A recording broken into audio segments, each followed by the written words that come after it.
Hey there, welcome to Mr. Cozy True Crime Stories. Tonight, we're diving into 2 hours of gripping true crime cases.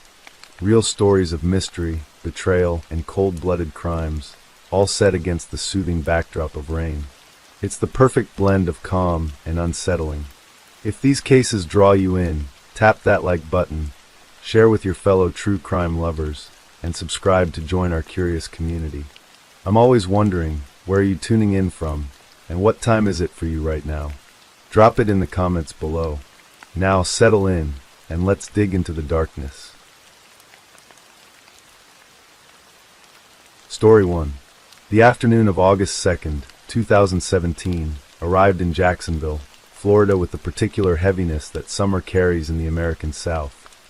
Heat that doesn't lift with the sun but instead settles deeper into the evening air, pressing against skin and pavement alike. It was, by every outward measure, an ordinary Wednesday. Traffic moved along San Jose Boulevard in the familiar rhythms of late afternoon. Families were finishing dinner. The restaurants along the Strip were filling with the early crowd. And in a modest home not far from all of it, a 21-year-old woman named Savannah Gold was lacing up her black shoes, preparing for another shift. Savannah was young in the way that carries a particular brightness, not just in age, but in spirit. She was artistic, with a genuine love for design that she had pursued at school before work and life began filling the hours. She had a warmth that people remembered, a laugh that came easily, a loyalty to the people she loved, a tendency to look after others even when she herself needed looking after. She lived with her parents, and the arrangement spoke not of dependency but of closeness, a family that still chose each other's company willingly. That Wednesday, she kissed no one goodbye in any dramatic way.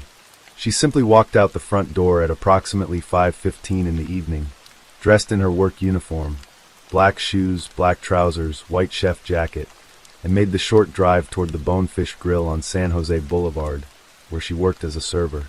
She never walked through the restaurant's front door. The Bonefish Grill was a casual seafood restaurant, the kind of place that fills with regulars who appreciate the consistency of a good meal in a familiar setting. The staff there knew each other well, as people who worked the same shifts in close quarters always do. Savannah had been there long enough to have built relationships, friendships, histories, the small intimacies that form between people who share the odd hours of restaurant work. One of those relationships, however, was more complicated than the others, and it was complication of a kind that would cost Savannah Gold everything. Lee Rodarte Jr. was 28 years old and held the title of culinary manager at the Bonefish Grill. He was, by all outward appearances, a man who had things together, a management position, authority, a visible role within the restaurant structure. He was described a man who had never once raised a hand to anyone. Rodarte and Savannah had been, in the language that people use when a relationship resists simple categorization, on and off. They had gone to dinner together, spent time outside of work, built the kind of familiarity that implies genuine feeling. But the relationship was technically forbidden. Company policy prohibited the kind of romantic entanglement that existed between a manager and a staff member, and Lee Rodarte had apparently been very invested in keeping his professional standing intact. Savannah's best friend knew about Rodarte. Savannah's mother had been told about him, had even planned a dinner at their family home that Rodarte had failed to show up for. She had called him a liar, this mother who had not yet lost her daughter, and she had been right about him in ways she had not yet understood how fully to fear. At 5:31 in the afternoon, the surveillance cameras mounted in the Bonefish Grill parking lot captured Savannah Gold arriving for work. She stepped out of her white 2007 Kia Spectra, her uniform neat, her expression giving nothing away to the lens of a camera that did not know it was recording the last images of her alive. She did not go directly to the restaurant entrance. Instead, she walked to a nearby car, Lee Rodarte's vehicle, and spoke with him through the rolled-down window on the driver's side. Whatever passed between them in those 14 minutes was private, unheard, visible only in its outlines. Perhaps it was an ordinary conversation. Perhaps it was something else. The footage cannot tell us the words, only the moments. At 5:45 in the afternoon, Savannah Gold got into the passenger seat of Lee Rodarte's car. What happened next was recorded by a camera that had no loyalty to anyone, no interest in protecting the innocent or shielding the guilty.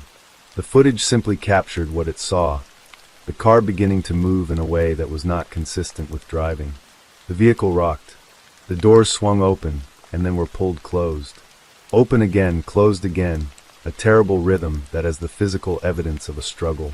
Savannah, 5 feet tall and unarmed, fought inside that car. She tried to get out. The doors recorded her attempts, the car's movement recorded her desperation, and the surveillance camera recorded all of it from a distance that was close enough to see and too far to stop. Then Lee Rodarte climbed out of his vehicle. He walked with deliberate calm to Savannah's white Kia Spectra, which was still parked nearby. He opened the driver's door and leaned inside. He had taken something from inside the car, removing what he needed before doing what he had already decided to do. Then he moved to the front left tire of Savannah's vehicle and punctured it. It was a detail of almost methodical coldness. He slashed the tire of a woman who could not use the car anyway.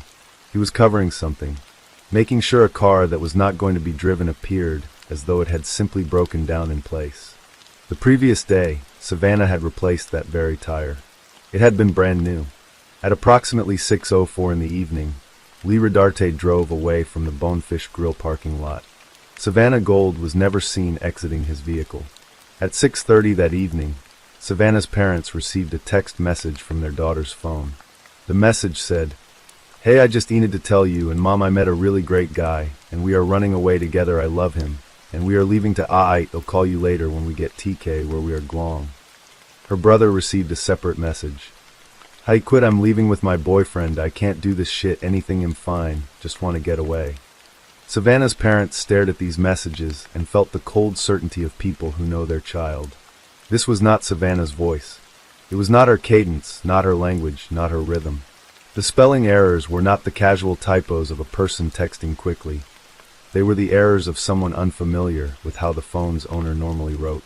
Savannah had left their home 1 hour ago in her work clothes, without packing so much as a change of clothes, without saying goodbye in any way that suggested a life-altering departure, and now her phone was telling them she had met a man and was running away with him. No purse, no ID, no wallet, no warning, no goodbye. The story collapsed under the weight of everything her parents knew about the daughter they had raised. They called her. Silence. They tried her social media. Silence. They drove to the Bonefish Grill parking lot and found her white Kia Spectra sitting unlocked in the heat, a front tire slashed, her wallet and ID still on the front seat. The valuables untouched. The car abandoned. The tire freshly destroyed. Savannah Gold was reported missing that night. Her family, sick with worry, moved with the frantic energy of people who know that time is not neutral, that every passing hour carries its own weight when someone is gone. They made missing person flyers. They distributed them in the neighborhood, around the restaurant, throughout Jacksonville. Friends joined the search. The community began to pay attention. And through all of it, Lee Rodarte, the culinary manager, the man last seen with Savannah on the parking lot camera, appeared at the Bonefish Grill and helped put up missing person flyers. He expressed concern for Savannah to her devastated parents with a face that gave nothing away. He was the kind of man who could do that. The kind of man who could shake the hand of a grieving mother and distribute her daughter's photograph while knowing precisely where the daughter was. Detectives from the Jacksonville Sheriff's Office moved quickly. The parking lot surveillance footage was reviewed, and within the timeline of Savannah's disappearance, the story it told was unmistakable. A young woman arriving for work. A conversation with a coworker. An entry into that coworker's vehicle. A struggle. A man emerging to slash a tire. A car driving away. No woman exiting. The footage did not tell investigators everything, but it told them enough. They brought Lee Rodarte in for questioning. He denied being with Savannah on the day she disappeared. He had not seen her. They had not met. He had no idea what had happened. He maintained this position for some time, and then his story shifted. Not cleanly, not to something better, but shifted in the uneasy way of a lie trying to accommodate the evidence being placed before it. Investigators watched the changes. They presented what they knew. And then, 3 days after Savannah Gold walked out of her parents' home in her white chef jacket and black shoes, Lee Rodarte broke. He admitted it. He told the detectives that he had been in the parking lot with Savannah Gold. He told them there had been a struggle in the vehicle. He told them he had killed her. And then, in a detail that confirmed every calculation he had made in the hours following her death, he told them he had disposed of her body, and he offered to show them where. The Jacksonville Sheriff's Office dive team was dispatched to a pond near a patch of woodland off Duclay Club Road on the city's west side. They entered the dark water with the focused, methodical determination of people doing one of the most difficult jobs that exists, looking for the remains of someone who deserved far better than to end here. They found her, the young woman whose parents had replaced her tire the day before, whose family had been handing out flyers, whose phone had been used to send messages no one who knew her believed for a single moment. Savannah Gold's cause of death, investigators would later confirm, could not be precisely determined due to the condition of her remains. But what they could confirm, and did confirm, in a news segment that circulated through Jacksonville and beyond, was that her death had been violent. She had injuries covering approximately 75% of her body. Whatever happened in that car on that August afternoon was not swift or simple. Savannah had fought. The evidence of her struggle was written on her, and on the surveillance footage, and in the way the car had rocked with the force of someone who refused to surrender without resistance. Lee Rodarte was arrested and charged with second-degree murder and tampering with evidence. The case, already devastating in its basic facts, acquired a texture of additional horror when investigators and observers began to understand what investigators believed was the motive. Lee Rodarte was a manager. Savannah Gold was, in the eyes of company policy, a subordinate with whom a romantic relationship was forbidden. Their on and off relationship, kept quiet, partially hidden, known only to those closest to Savannah, represented a risk to his position. The suspected reasoning, as it emerged through the investigation and subsequent legal proceedings, was chilling in its smallness. A man, it was believed, who killed a 21-year-old woman because he feared she might tell someone about their relationship and cost him his job. In the months that followed, Lee Rodarte navigated the legal process in ways that seemed to suggest a man still unwilling to fully own what he had done. In November 2017, despite having confessed to investigators and led them to Savannah's body, Rodarte entered a plea of not guilty to the charges against him. Legal experts explained that this was procedurally common, that a defense attorney's obligation is to examine evidence and test its strength regardless of a client's earlier confession. But it was, for Savannah's family, a reopening of a wound they were trying to close. The case moved slowly through the Florida court system, as serious murder cases often do. Hearings were scheduled and rescheduled. Legal arguments were made. At one point, Rodarte's defense floated a claim of self-defense. The idea that Savannah Gold, 5 feet tall and unarmed, had somehow posed a threat that required a lethal response from a grown man with a clear physical advantage. It was an argument that collapsed quickly under scrutiny, but its filing was, for the people who loved Savannah, a particular kind of cruelty, a suggestion that the young woman whose body bore injuries over 3/4 of its surface had somehow brought this upon herself. Then, in February 2021, nearly 4 years after Savannah Gold disappeared from a parking lot in Jacksonville, Lee Rodarte changed his plea. He stood before a court and admitted to second-degree murder. The plea was the result of a negotiated agreement between prosecutors and defense attorneys, and it carried a sentence of 40 years in Florida State Prison, with credit for time already served. On March 11, 2021, Judge Jeb Branham formally sentenced Lee Rodarte Jr. in a courtroom where Savannah Gold's absence was the loudest presence. Her family was there. They had waited for years for this moment, through the missing person flyers and the dive team and the confession and the not guilty plea and the self-defense filing, and all the delays and continuances of a legal process that often seems poorly designed for the people it most directly affects. They had waited, and now they sat and watched the man who had taken their daughter be told the terms of his confinement. Savannah's mother spoke publicly in the time around the sentencing. She was a woman whose faith had clearly been tested in ways that no parent should have to endure, and her words carried the particular authority of grief that has not been softened by time. She had not believed in capital punishment before. She had not wanted to be someone who desired suffering for another human being. But she looked at what Lee Rodarte had taken from her, the living, breathing, laughing, designing, loving daughter who had walked out of her home in a white chef jacket, and she broke down. "And it's still not enough," she said. "Nothing would ever be enough. That is the particular mathematics of this kind of loss. The arithmetic simply does not balance. A 40-year prison sentence is a significant legal consequence and an entirely inadequate human response to what was lost." Savannah Gold was 21 years old. She had interests and ambitions, and the kind of warmth that leaves a mark on every person she touched. She had a best friend who had met her on-again, off-again boyfriend and remembered it later, when everything changed. She had parents who replaced her tire the day before someone else used that same tire's destruction to cover a crime. She had a future, design, perhaps, or art, or simply the unwritten chapters of a life that had only just begun, and all of it was taken from her in the passenger seat of a car in a restaurant parking lot on an ordinary August afternoon.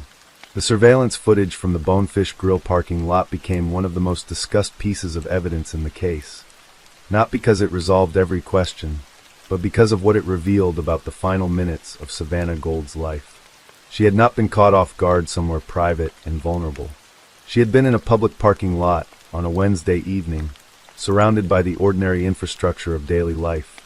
Other cars, a restaurant full of people, the broad daylight of a Florida summer. And still it had happened. The footage showed what it showed, and it could not be unseen.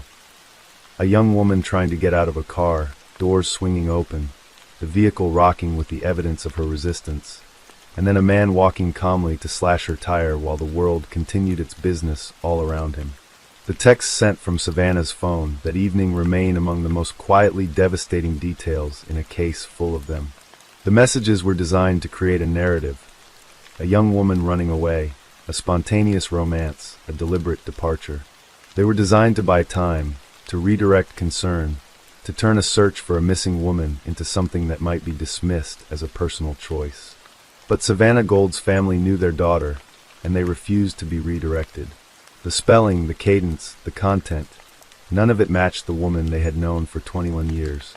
A mother and father who paid attention, who recognized the particular texture of their child's voice in a text message, who held firm in their belief that something was wrong even when the phone was offering them the comfort of an alternative explanation.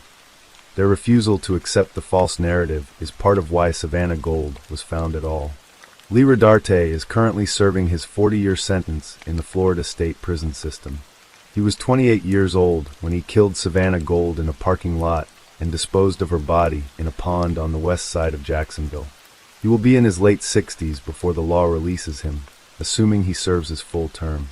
The years he will spend inside a cell are real years, real time, real consequence, the slow accumulation of days inside walls. Savannah Gold does not have that time. She does not have days or walls or the slow accumulation of anything. She has a Facebook page her family has left public as a memorial, a GoFundMe that raised funds for funeral expenses and donations to animal charities and art schools and domestic violence organizations in her name, and the permanent, aching presence of her absence in the lives of everyone who loved her. In Jacksonville, along San Jose Boulevard, the Bonefish Grill continues to operate. Cars pull in and out of the parking lot on ordinary afternoons, and servers walk through the front door in their work uniforms, and the evening crowd fills the tables with the pleasant noise of people choosing where to sit and what to order. Most of them do not know what the parking lot surveillance cameras recorded one August evening in 2017. Most of them do not know the name Savannah Gold, but her family knows. Her best friend knows. The detectives who watched that footage know. The dive team that entered that pond knows. And the mother who sat in a courtroom in 2021 and said it's still not enough knows, with the absolute certainty of someone who has lived inside this knowledge every single day, that the story of Savannah Gold does not end with a sentencing. It ends and begins and returns in the way that loss always does, without warning at ordinary moments in the space where a person used to be. Story 2. The night of December 22nd, 2025, began like countless ordinary evenings in Lakeland, Florida. The air carried the first cool breath of the holiday season, and across the quiet neighborhood, homes were wrapped in Christmas lights, their warm glow promising a family warmth that seemed universal, eternal, unbreakable. Inside one of those homes, Crystal Kenny was doing what mothers do, managing the delicate, invisible architecture of a household, keeping the peace, trying to hold together a family that had already begun to crack along its seams. She did not know, as she moved through the house that night, that before midnight arrived, everything she had tried to hold together would shatter beyond repair. Crystal Kenny was a woman of deep faith and quiet resilience. A mother of 3, she had built her life around her children, a 13-year-old daughter, a 12-year-old son, and a 1-year-old baby girl she shared with her husband Jason. She had married Jason Kenny 2 years before, in what she had hoped would be a fresh chapter, a partnership, a love that would give her children a stable home. But love, when it lives alongside addiction, rarely stays stable. Somewhere along the way, the man she married had slipped into habits that frightened her. She had watched it grow, the drinking, the disappearances into the shed out back, the smell of alcohol on his breath, the erratic moods. And she had tried, in the quiet and private way of someone who still believed in redemption, to reach him before it was too late. At some point before that final night, Crystal had written him a letter. It was not an accusation.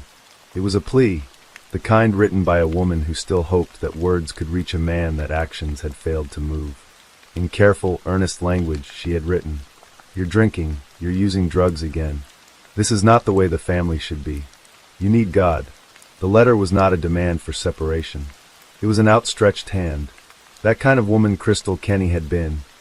Not someone who gave up, but someone who fought for her family until she could no longer fight. On the evening of December 22nd, Jason Kenny had spent much of the night in the shed behind the house. He had been drinking, steadily, heavily, alone in that small enclosed space, away from the lights of the home and the presence of his wife and children. Outside, the Monday night football game between the San Francisco 49ers and the Indianapolis Colts was playing, and in the final minutes of the game, something pulled him back inside. Perhaps he wanted the bigger television. Perhaps he wanted the comfort of the living room, the couch, the warmth of an indoor space. Whatever his reason, Jason Kenny walked through the back door and into the house that was, at its core, his family's home. Crystal was already inside. When Jason moved to take control of the television and resume watching the game, Crystal objected.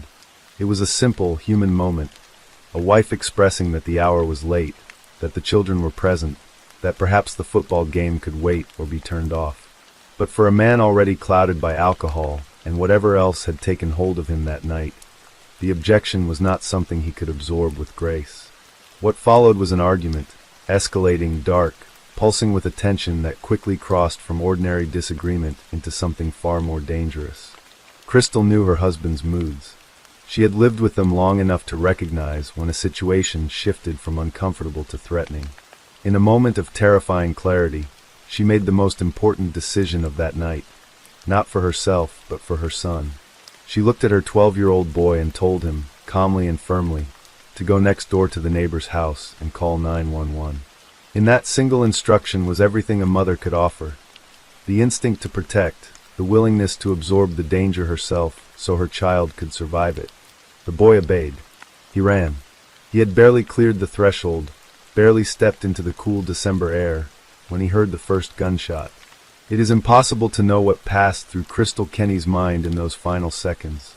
Whether she felt the weight of all she was leaving behind, her children, her faith, the letter she had written, the hope she had refused to surrender. What the evidence would later confirm is that she was shot in the head. She died inside the home she had tried to keep whole. She was found by arriving deputies, still and silent, the Christmas lights still burning outside. But Jason Kenny was not finished. His 13-year-old stepdaughter was still in the house.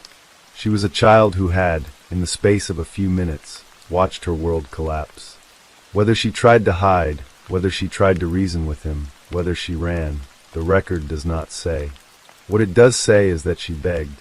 According to Polk County Sheriff Grady Judd, who would later stand before cameras and relay her words with visible emotion, the girl pleaded with her stepfather not to shoot her. "I begged him, don't shoot me, don't shoot me, don't shoot me." But Jason Kenny shot her anyway. The bullet struck her in the face. Another hit her shoulder. She fell bleeding in a home that had become, in the course of a single horrifying night, a crime scene. And then Jason Kenny fled. He got into his vehicle and drove away from Lakeland, away from the house with the Christmas lights, away from the woman he had killed and the child he had shot and the infant daughter he had left sleeping, untouched, in her crib. In what might be the most haunting detail of the entire case, as he drove through the darkness of a Florida December night, Jason Kenney called his sister. Perhaps it was guilt. Perhaps it was the alcohol wearing thin, reality flooding in.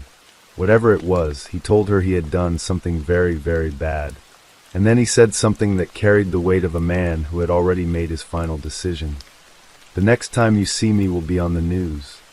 He drove to Lake Wales, a town not far from Lakeland, to the home where his late father had once lived. It was a place of old memory, perhaps a place of some private meaning to him. He pulled in and walked to the shed on that property, a shed not unlike the one behind his own home, where he had spent the earlier hours of the night drinking, watching football, preparing, without knowing it, for what was to come. He barricaded himself inside. Law enforcement had already converged on the scene in Lakeland. The 911 call placed by the 12-year-old boy had brought deputies racing to the house. What they found was devastating. Crystal dead, her teenage daughter shot and critical, and a 1-year-old girl sleeping peacefully in her crib, entirely unaware that her mother was gone. The baby's survival would later be called the mercy of that terrible night, but it came alongside losses so profound that mercy barely seemed adequate as a word. Sheriff Judd, a man whose decades in law enforcement had prepared him for the worst human beings could do to each other, stood before reporters in the days that followed and spoke about the case with a directness that cut through the usual carefully crafted language of official statements. He confirmed that deputies had tracked Jason Kenney to his late father's property in Lake Wales. They surrounded the shed. They knew he was inside. What followed was the final act of a night that had already consumed so much. A single gunshot rang out from inside the shed. When deputies entered, they found Jason Kenney dead from a self-inflicted gunshot wound to the head. He was 47 years old. In the days following the tragedy, the 13-year-old girl who had been shot in the face and shoulder was transported to a nearby hospital. Doctors worked to stabilize her. Sheriff Judd called her survival a Christmas miracle, and the phrase, though it might sound hollow in the shadow of so much grief, was earned. She had been shot twice at close range by a man who intended to kill her. That she survived was not just fortunate, it was extraordinary. She was also brave. In the hours and days after the shooting, as investigators pieced together the timeline of that night, she spoke to them. She answered their questions with a courage that belied her age and the trauma she had endured. Her words, "I begged him, don't shoot me, don't shoot me, don't shoot me, and he shot me anyway," would become one of the most searing testimonies of the case, a statement that needed no embellishment or interpretation. In the investigation that followed, authorities confirmed that Jason Kenney had no prior criminal record. He was not a man with a history of documented violence, not someone the system had flagged, not someone who had cycled through courtrooms or jail cells. He was a 47-year-old man whose descent had been largely invisible to the outside world, contained within the walls of a home and the private correspondence of a wife who had tried to address it on her own. That letter, Crystal's letter, the one about drinking and drugs and God, became one of the most discussed elements of the case as it gained national attention. It was not a legal document or a formal complaint. It was a wife's private communication to a husband, written in the hope that love might accomplish what she feared confrontation alone could not. It was, in retrospect, evidence that Crystal Kenney had seen the danger clearly, had named it, had tried to address it through both faith and directness. It was also evidence that the resources available to her, the warnings she could give, the words she could write, the prayers she could offer, were not enough to prevent what happened. This is one of the deeper truths that the Kenney case holds, beyond the immediate horror of a single night. It speaks to the particular invisibility of domestic situations in which the warning signs exist but are private, in which the suffering is real but contained, in which no formal system has yet been triggered. Crystal had not called the police before that night. The system had no file on Jason Kenney. And so when the escalation came, sudden, alcohol-fueled, irreversible, there was no safety net already in place, no protocol already running, no intervention already underway. The community in Lakeland, and then the wider country, reacted with a grief that was also, in part, a reckoning. The case spread rapidly across social media and news networks, not because it was unprecedented. Domestic violence claims lives in America with devastating regularity, but because of its particular elements. The Christmas timing, the football game as a catalyst, the bravery of the 12-year-old boy who ran for help, the survival of a teenager shot in the face, the baby asleep in the crib. Sheriff Judd, in one of his press conference statements, said of Jason Kenney with plain-spoken directness, "The only right thing he did that night was to take his own life after what he had done." It was a blunt assessment, and it reflected the depth of the community's anger and grief. This was not a case that invited extended contemplation of the perpetrator's psychology. Jason Kenney had made choices, to drink, to arm himself, to escalate, to shoot, and those choices had killed a woman of faith and love, had nearly killed a 13-year-old girl whose only crime was being present, and had left a 1-year-old without her mother. For Crystal's family, the weeks that followed the shooting were an immersion in grief that had no clean edges. They were mourning a woman who had loved generously and been failed by the man she trusted. They were also watching over a teenager who was recovering from gunshot wounds to the face, navigating a trauma whose echoes would extend far beyond the physical. And they were caring for an infant who would grow up with no memory of her mother's face, only photographs, only stories, only the letter Crystal once wrote, full of love and warning, to a man who had not listened. The case of Jason Kenney became, in the days around Christmas 2025, a story that the country held collectively. A story of what is lost when rage meets access to a weapon, when alcohol dismantles whatever restraint might otherwise have held, when the private suffering of a household goes unseen until it explodes into a night of irreversible violence. It was a story about children who were asked, in the space of one ordinary December evening, to carry things no child should ever have to carry. A 12-year-old who ran at his mother's command and heard the gunshot behind him. A 13-year-old who begged for her life and did not receive mercy. A baby who slept through it all. Crystal Kenney had written that her family was not the way it should be. She had been right, and she had tried, in every way available to her, to change that. She had written the letter. She had sent her son for help.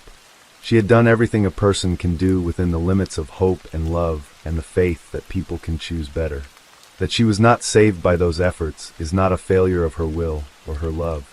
It is a testament to how quickly certain situations can move beyond the reach of hope, and how permanent the consequences can be when they do. In Lakeland, in the days after Christmas, people continued to hang their lights and exchange their gifts. Life moved forward the way it always does, with or without permission. But in one house on one street, there were children who had survived the unsurvivable, and a family that would spend the rest of their lives understanding what they had lost, and honoring, in whatever ways they could, the woman who had loved them enough to make sure, even in her final moments, that her son got out alive. Crystal Kenney had needed God that night. What arrived instead were deputies, a hospital, and the quiet miracle of a girl who somehow, impossibly, lived to speak her truth.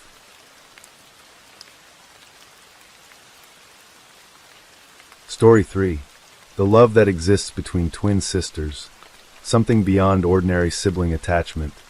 A bond woven from identical beginnings, from shared bedrooms and shared memories, and the wordless understanding that comes from having entered the world at the same moment, side by side.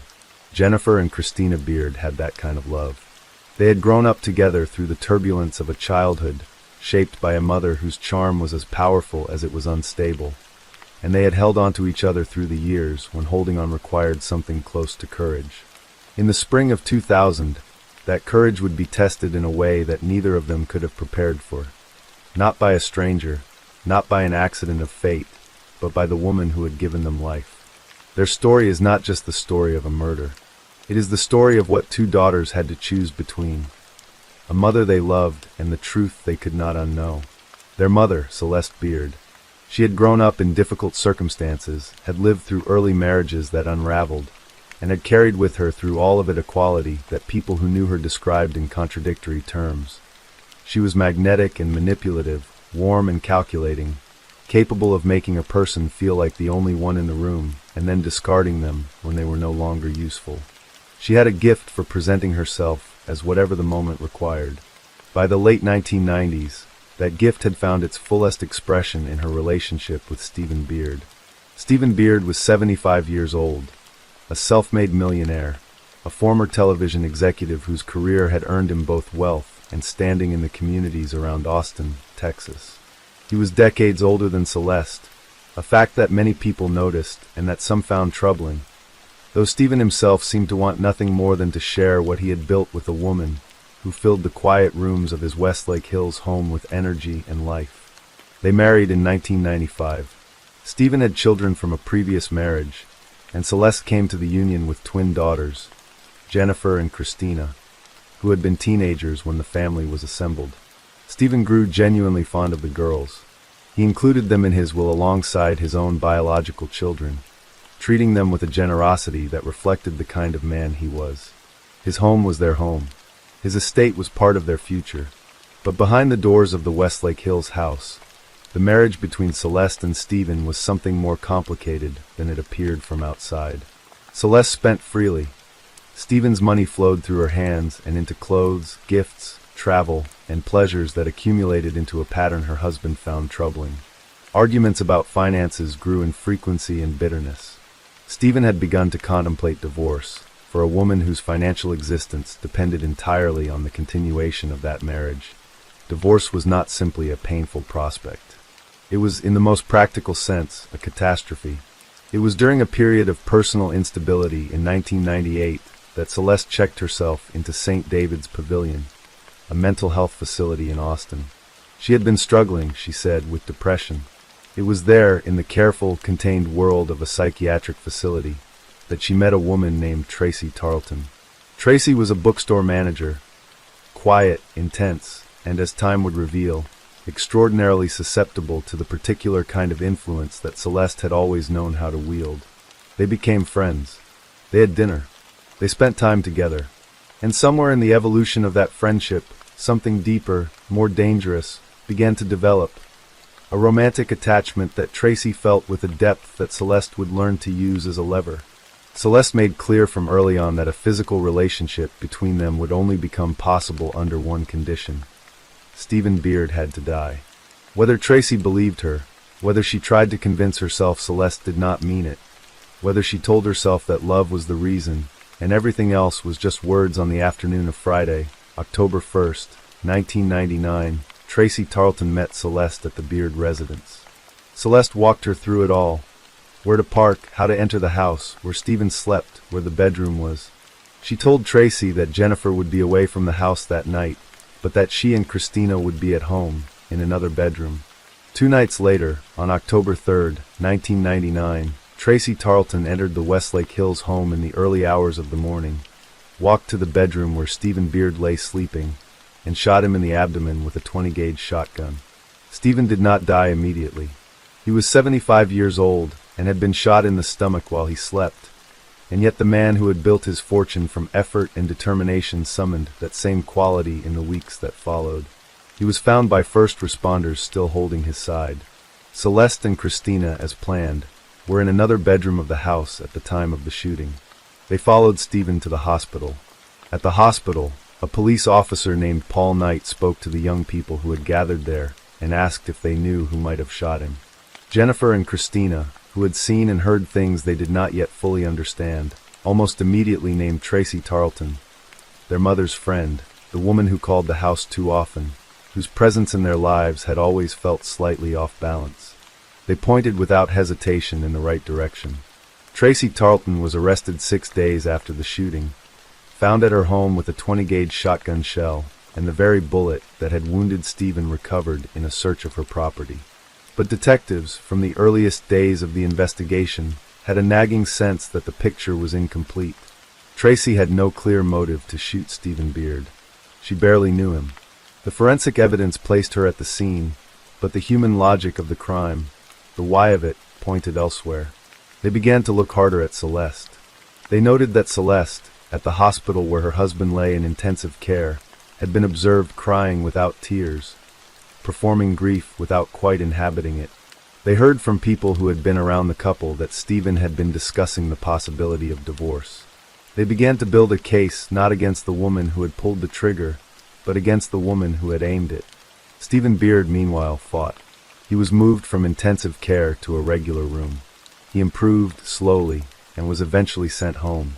But home, in the weeks that followed, was itself a dangerous place. Christina would later tell that Celeste took every opportunity she could to speed it along after Stephen returned from the hospital. Christina described her mother changing Stephen's wounds with unwashed hands, a detail so clinical in its horror that it is difficult to hold in mind. But the pattern that Christina was observing from inside the house, day after day, was one of a wife whose interest in her husband's recovery fell far short of what recovery required. On January 22, 2000, Stephen Beard died. The official cause was a blood clot, a complication traced to the shotgun wound he had survived for nearly 4 months. He was 76 years old. Celeste became his widow.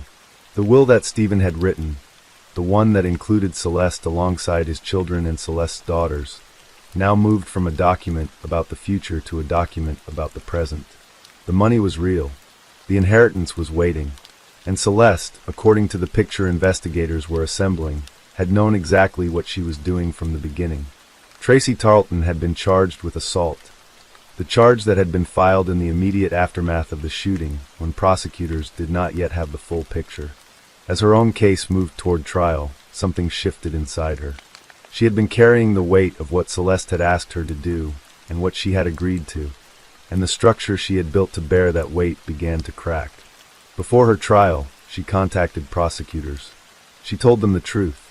She told them about Celeste, about the mental health facility, the friendship, the relationship, the conditions Celeste had placed on love, the October 1st walkthrough of the house, the parking instructions, the bedroom directions, the plan. Everything. Tracy Tarleton confessed to shooting Stephen Beard and named Celeste as the architect of his death. In exchange, she pleaded guilty to murder and was sentenced to 20 years. She would become, for the prosecution, the linchpin witness at Celeste's eventual trial. But Tracy's testimony alone, the word of a convicted murderer against the woman she claimed to have loved, might not be enough. Prosecutors needed corroboration, and it was here, in the months between Stephen's death and Celeste's eventual arrest, that Christina Beard made a decision that would define everything that followed. Christina had been watching her mother with the raw, open eyes of a daughter who desperately wanted to find a different explanation for what she was seeing. She had watched her mother not cry real tears at the hospital. She had watched the bandage changes. She had listened to her mother's phone calls, heard the things Celeste said in unguarded moments, and felt the understanding building in her chest like pressure that had nowhere to go. In April 2000, weeks after Stephen's death, Christina Beard began to record her mother's phone calls. She had a phone. She had the will to use it. And Celeste, who believed that her daughters were in her orbit, subject to her control, spoke freely. What Christina captured on those recordings was the evidence that would ultimately seal her mother's fate. In one call, Celeste could be heard screaming about Tracy Tarleton, not with the grief of a woman whose friend had betrayed her, but with the fury of someone who felt that a tool she had used was now turning against her. And in that fury, Celeste said the words that would be played in a courtroom in front of a jury 2 years later. I hired somebody to kill Tracy. Not the words of an innocent woman. Not the words of someone who had been victimized by an obsessive friend. The words of someone who employed, who directed, who planned. By April 2000, Christina and Jennifer were in an almost unimaginably dangerous position. Their mother had become aware that the investigation was circling closer. She knew the girls had spoken to police. She knew Christina had been recording calls, and the woman who had arranged for a man to be shot while he slept was now, according to investigators and the twins themselves, suggesting that the problem of her daughters might need to be resolved. There came a day in April 2000 when Christina, in a conversation with her mother that she later described with barely contained horror, heard something that made her blood run cold. She was not certain that her own life was safe. She asked her sister a question that no daughter should ever have to ask. Am I going in this casket soon? The twins made their decision. They went to law enforcement and handed over the recordings. They did not do it lightly, and the record does not suggest they did it without grief. These were not women who had always been estranged from their mother. who had long since decided she was a monster.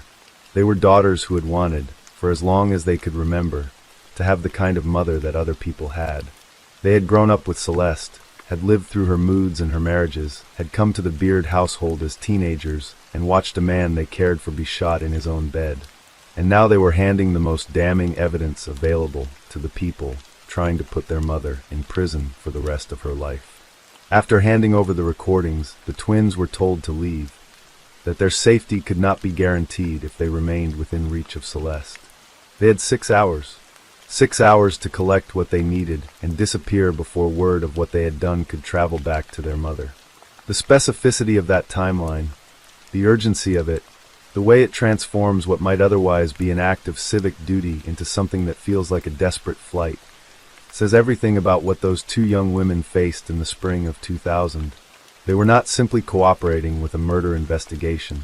They were fleeing the aftermath of that cooperation, running from the possibility that their mother's reach extended further than the law could immediately contain. With Tracy Tarleton's confession and the audio recordings in hand, detectives and prosecutors finally had what they needed. On March 28, 2002, Celeste Beard Johnson was arrested and charged with capital murder.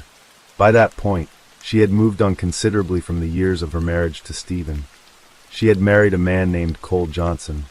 She was living a different version of her reconstructed life, and the legal proceedings that were about to begin would pull all of it apart. The trial opened in 2003.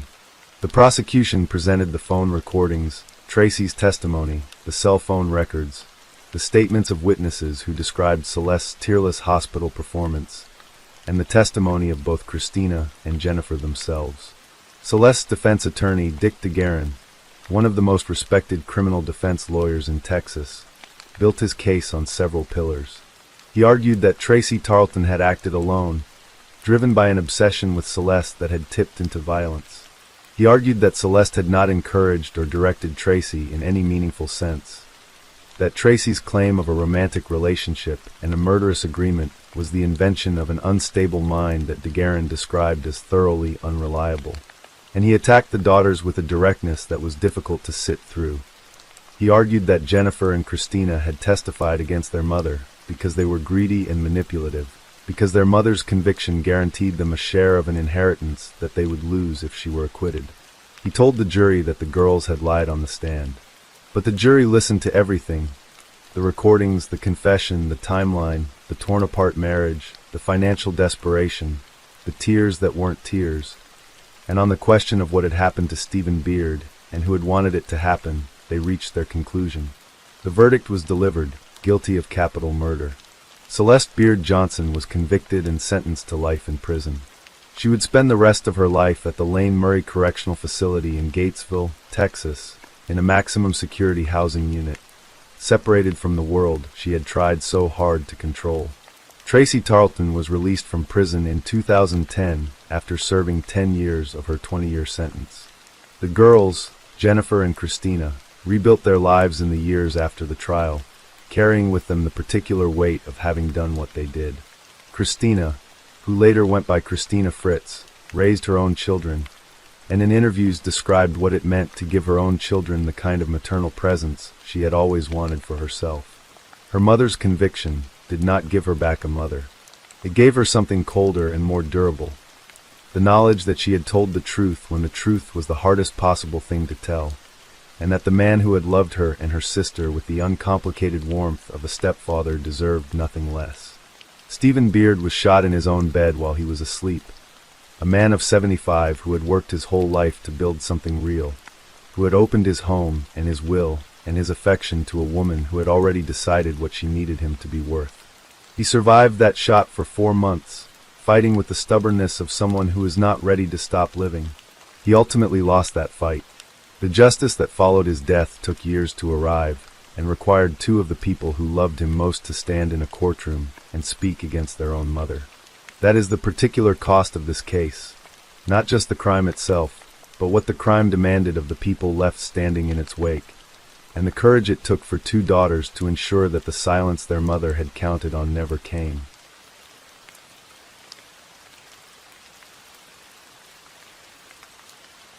Story 4.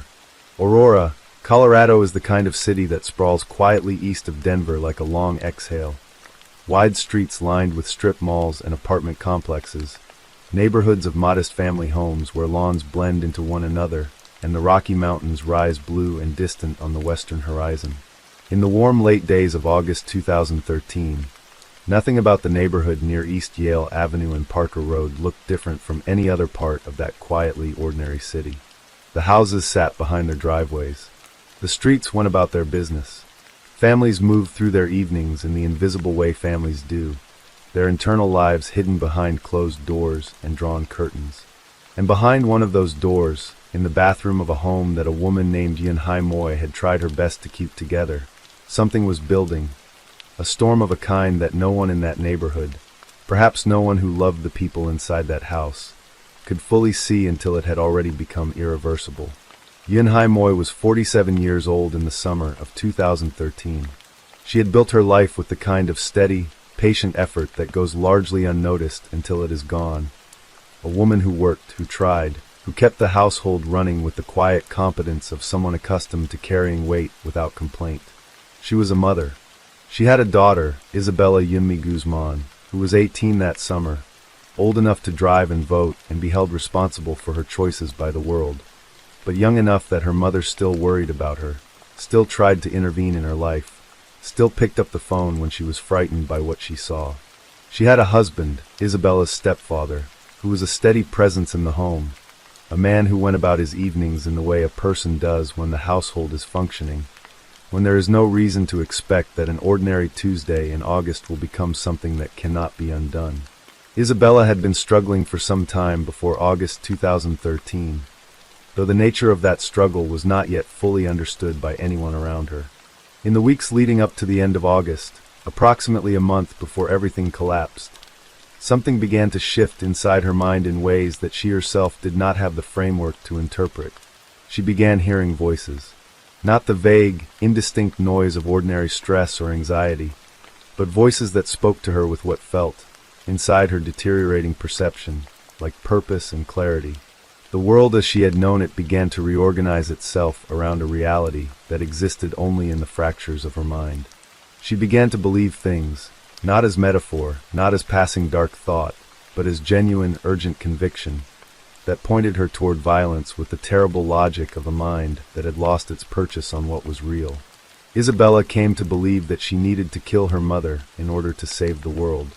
The belief was not hers in any meaningful sense. It belonged to the illness, to the paranoid schizophrenia that was flooding her mind with hallucinations and delusions so powerful that they displaced ordinary reality entirely. She did not see her mother when she looked at the woman who had raised her. She saw, in the grip of her psychosis, a figure she had named Cecilia, a different person, a threat, a target designated by the voices and visions that had commandeered her consciousness. She could not separate Cecilia from Yun-Hai Moy. She could not see through the hallucination to the woman underneath it. This is perhaps the most devastating detail in the entire case, that in the moment when everything happened, Isabella Guzman did not know she was killing her mother. But the events of August 28, 2013 did not begin in the bathroom. They began with a phone call.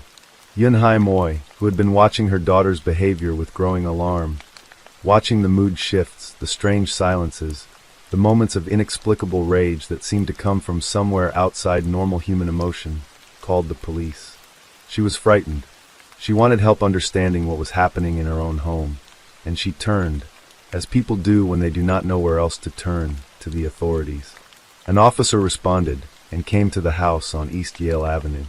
He spoke to Isabella. He told her that her mother had the right to ask her to leave the home if her behavior continued. He tried, in the language of de-escalation, to address what appeared from the outside to be a conflict between a mother and a difficult daughter. The police officer saw what was visible. He could not see what was happening inside Isabella's mind. After the officer left, things appeared to calm. Yun-Hai Moy presumably felt the particular, exhausted relief that parents feel when an intervention seems to have diffused a crisis. Isabella appeared to settle. The evening moved forward. Yun-Hai Moy went upstairs to take a shower. The most ordinary act imaginable, the end-of-day ritual of a woman who had been through a stressful afternoon and was seeking the simple restoration of warm water and a few quiet minutes alone. She walked into the bathroom. She closed the door. She had no reason to believe that what was coming was already on its way. The day before, on August 27th, Isabella had sent her mother an email. The message was short and carried a weight that, in retrospect, reads as a warning the world was not equipped to correctly interpret. You will pay. The following morning, the day of the police call, she had spat in her mother's face. A gesture of contempt so raw and so unlike anything in the ordinary register of a parent-child conflict that it should have signaled, to everyone who witnessed or heard of it, that something was profoundly, clinically wrong. But in the confused space between recognizing a mental health crisis and having the tools to respond to one, the signals were received without being properly understood. That evening, in the upstairs bathroom of the family home, Isabella Guzman locked herself and her mother in together. Her stepfather was downstairs. What happened next reached him through the ceiling, sound traveling through the floor above him in a way that made no sense at first. The kind of sound that the brain initially refuses to categorize correctly because the correct categorization is too terrible to form. He heard a thump. He heard something wrong. He ran upstairs. When he pushed open the bathroom door and saw what was inside, he saw his wife on the floor. He saw Isabella standing over her, holding a knife. And he saw blood in a quantity and distribution that said, without any possibility of misunderstanding, that what had happened in that bathroom was final. Yun Hai Moi had been stabbed 79 times. The wounds were concentrated in her face, neck, and torso. She had also been struck with a baseball bat before the stabbing began. Forensic examination of the scene would reveal the full extent of what had occurred in that locked bathroom, and the numbers, 79 stab wounds, the concentration of injury in the most vulnerable and exposed parts of a human body, told a story of violence so sustained and so overwhelming that even trained investigators, who encounter violence as a professional reality, described what they found in the Guzman Moi household as among the most disturbing scenes they had encountered. Yun Hai Moi was 47 years old. She had called the police earlier that same day because she was worried about her daughter. Isabella Guzman fled the home. Her stepfather called 911. The police who had been at the house earlier that same afternoon were now dispatched to it again, this time as the first responders to a homicide. Investigators arrived. The neighborhood that had gone about its quiet Tuesday evening now found itself organized around a crime scene. The ordinary world pressing up against something unordinary with the disorientation that always accompanies violence in places built for domesticity. Isabella was not there. She had run into the August night, carrying with her whatever her fractured mind was making of what had just occurred. She was found and arrested the following day. In the days immediately following her arrest, Isabella Guzman appeared in court. Her court appearances, the way she looked at the cameras, the expressions that crossed her face, would eventually become one of the most discussed and debated elements of the case. People watching her in court saw a young woman who appeared, in moments, to smile. They saw someone who did not carry herself with the visible anguish that a person who understood what they had done might be expected to carry. What the cameras captured was a young woman whose perception of reality was still, at that point, profoundly disrupted. The smile was not the smile of someone who had done something and felt no remorse. It was, investigators and doctors would conclude, the behavior of someone who did not yet fully inhabit the reality that everyone else was standing in. She was formally charged with first-degree murder and 2 counts of crime of violence. On September 5, 2013, when she was due to appear in court for those formal charges, she refused to leave her jail cell at the Arapahoe County Detention Center. Court officials had to wait. The filing of charges was delayed not because of legal strategy, but because a young woman in a jail cell could not or would not come out. That detail, small and procedural in its context, added itself quietly to the growing picture of someone whose mental state was deeply disordered. In the weeks and months that followed, Isabella Guzman underwent comprehensive psychiatric evaluation. The results were unambiguous. A state doctor testified that she was suffering from paranoid schizophrenia, that she hallucinated, stared into space, had conversations with people who were not present. More significantly, the doctor testified that approximately a month before the killing, Isabella had begun hearing voices and had developed the specific, consuming delusion that she needed to kill her mother in order to save the world. She had not known, in the grip of that delusion, that she was killing her mother.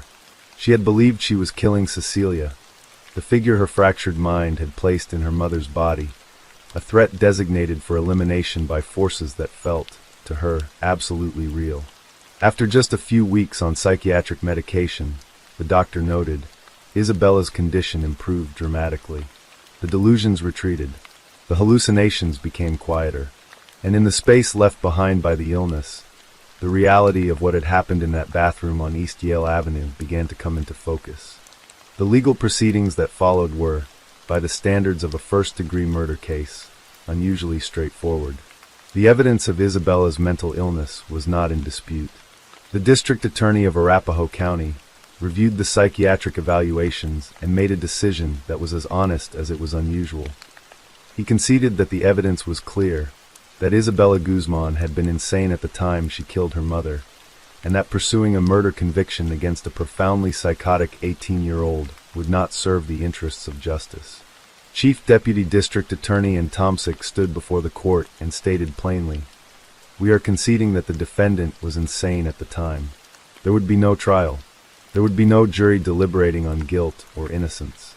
There would only be a judge reviewing the psychiatric evidence and making the determination that the law required." On June 25, 2014, in a Centennial, Colorado courtroom, Judge Craig Loper reviewed the results of Isabella's mental evaluation and issued his ruling. Isabella Guzman was found not guilty by reason of insanity. She was not acquitted. Not guilty by reason of insanity is not the same as innocence. It is a legal finding that acknowledges the act while determining that the person who committed it lacked the mental capacity to understand what they were doing or to understand that it was wrong. The judge immediately committed her to the Colorado Mental Health Institute at Pueblo, a state psychiatric facility, for an indefinite term, to be held until she was deemed no longer a threat to the public or to herself. The duration of that commitment had no fixed end point.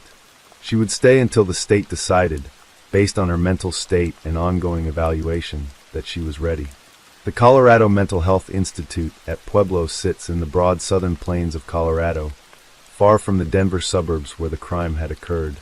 It is a secure facility, a place where treatment and containment exist alongside each other, where the daily routines of medication and therapy and assessment replace the freedoms of ordinary life.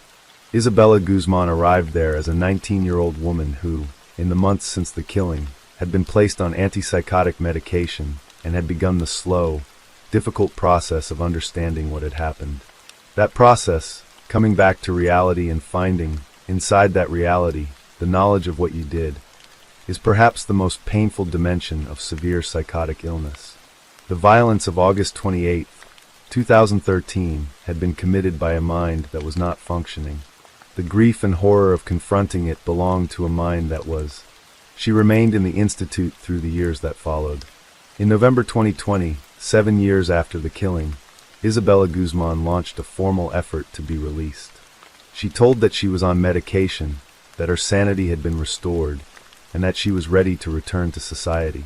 She also, in the same set of statements, made allegations that she had suffered years of abuse at the hands of her family, claims that added a layer of complexity and pain to an already deeply complex case, and that were noted by her attorneys as context for understanding her mental state in the years leading up to August 2013. Whether those allegations are borne out by independent evidence remains part of the ongoing record of her case. In June 2021, a Colorado court ruled that Isabella would be allowed to leave the state hospital for certain supervised activities, a partial, conditional step toward the world outside the facility, contingent on continued treatment compliance and ongoing evaluation. The decision was not a release. It was an incremental opening, the kind of cautious, supervised movement that a system designed to balance individual rights against public safety makes when the evidence supports it, but certainty remains beyond reach. As of the time of her most recent public petitions, Isabella Guzman remained at the Colorado Mental Health Institute in Pueblo, committed under the finding of not guilty by reason of insanity, held within the psychiatric care system with no fixed date of release, and no certainty about when the evaluations that govern her future would arrive at the conclusion she was asking for. Yun Hai Moi was 47 years old on August 28, 2013. She is described in the records available about her life primarily through her role as a mother, as the woman who made the call, who went upstairs for a shower, who was found by her husband on a bathroom floor. She deserves more than that. She was a person who had lived long enough to build a home, maintain a job, raise a daughter, and worry about that daughter's behavior enough to dial the police. She was someone whose last day on earth was spent trying to manage a situation she did not fully understand, and who went upstairs in the evening of that day in the ordinary expectation that she would come back down. She was a mother, and the case that would carry her daughter's name, not hers, began in the bathroom where she died, a room from which she never emerged, and which the rest of the world has spent more than a decade trying to fully comprehend. Story 5. The morning of August 21st, 2017 arrived over Farmington Hills, Michigan with the quiet dignity of late summer. The kind of morning that has not yet decided between warmth and crispness, where the air carries the faint suggestion of autumn without quite surrendering the heat. In the wealthy neighborhoods of Oakland County, the streets were still, the large homes set back behind manicured lawns, their windows catching the early light in the way that expensive glass always does. Cleanly, perfectly, without flaw. It was a Monday. Children were preparing for the school year that was still weeks away. Families were settling into the last rhythms of summer. Inside a sprawling 10,000-square-foot mansion on one of those quiet streets, 14-year-old Aya Altantawi was doing what teenagers do on ordinary mornings, moving through the house in the unhurried way of someone who has not yet learned that ordinary moments are a gift. Her mother, Nada Hurani, was 35 years old, dark-haired, and quietly beautiful in the way that comes from discipline and self-care. A certified fitness instructor, she had built a body and a routine around strength, and she had poured that same quality, her fierce, persistent strength, into the project of being a mother. She had 3 children, Aya, 16-year-old Muhammad, and a younger child. She had come to America with the quiet ambition of someone who understood what opportunity could mean, and she had built, in Farmington Hills, what looked from the outside like a successful and comfortable life. That morning, Aya went looking for her mother. She found her in the backyard, on the patio below a second-story window. The window above was open. On the patio beside Nada's body lay a wet rag.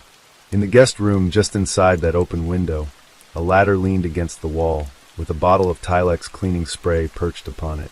The scene presented itself with the appearance of a terrible accident. A woman who had woken early to clean a window, who had reached too far, lost her balance, and fallen. Aya's scream changed everything. The emergency services that responded to the call found a 14-year-old girl standing over the body of her mother, and a scene arranged with a precision that, in the first panicked moments, looked like tragedy. Detectives and forensic investigators moved through the large house carefully. They noted the open window. They noted the cleaning supplies. They noted the absence of anything that immediately contradicted the story the scene was telling. Farmington Hills police were thorough, and they were not yet convinced, but the story seemed possible. A woman cleaning windows. An accident. A terrible, irreversible accident. But the body told a different story. When Dr. Ljubisa J. Dragovic, the medical examiner from the Oakland County Medical Examiner's Office, performed the autopsy on Nada Hurani, he made a determination that stopped the investigation in its tracks and redirected it entirely. Nada Hurani had not died from her fall. She had been dead before she ever left that window. The cause of death was asphyxiation, nasal and oral blockage, consistent with someone having pressed a pillow or cloth over her face and held it there until she could no longer breathe. There was also blunt force head trauma, and there, on her lower lip, was a bruise that had been inflicted before she died. A second medical examiner, Dr. Ruben Ortiz Reyes, later testified in court to the same findings, that the evidence found in her lungs indicated she had died of suffocation before the fall, that her body had been carried to that window and dropped deliberately. The cleaning supplies, the wet rag, the spray marks on the glass, the latter position just so. None of it was the remnant of an accident. All of it was the architecture of a cover story assembled with cold and calculated intention. Investigators immediately turned to the security cameras mounted around the property. There were 6 of them. The house was enormous, and the cameras had been installed to monitor its perimeter. This was, in theory, a detail that should have helped the perpetrator. A house equipped with a sophisticated security system spoke of a family that valued its privacy and control. But in the way that certain careful plans reveal their fatal flaw only after the fact, the cameras had not all been disabled. Most were not recording the interior of the home that morning. But one of them, just one, positioned at an angle that fate alone seemed to have chosen, was recording the exterior at the precise moment that mattered. What it captured was not a woman falling out of a window while cleaning. What it captured was a body, a lifeless form being hauled up and through the frame of that second-story window, and then dropping to the patio below. The footage was not high definition. It was not perfectly lit, but it was unmistakable in what it showed. In the shadows just inside the window, the shape of a person with short hair, lifting something heavy, something that had no resistance, no movement of its own, and releasing it through the opening. Dr. Dragovic watched this footage and said publicly and in court what it had made him feel. I said, "God, this cannot be. You see the lifeless body being disposed over the window sill." The question that remained, the question that would drive the next months and years of investigation and legal proceedings, was not whether Nada had been murdered. The science and the footage together had settled that beyond reasonable doubt. The question was who had done it. The first instinct of many who knew the family pointed in a direction that seemed, given the history, entirely logical. Nada was in the process of divorcing her husband, Basil Altantawi. The marriage had not been peaceful. Basil had a documented history of domestic violence toward Nada, serious enough that he had been charged, convicted, and placed on probation. At the time of Nada's death, he was not just under supervision from the court. He was wearing an electronic tracking device that monitored his location at all times, and the device placed him miles away from the house that morning. Basil Altantawi's alibi was not a claim or an assertion. It was a technological record, a continuous stream of GPS data that could not be altered and could not lie. Whatever happened inside that 10,000 square foot home on the morning of August 21st, 2017, Basil Altantawi had not been there to do it.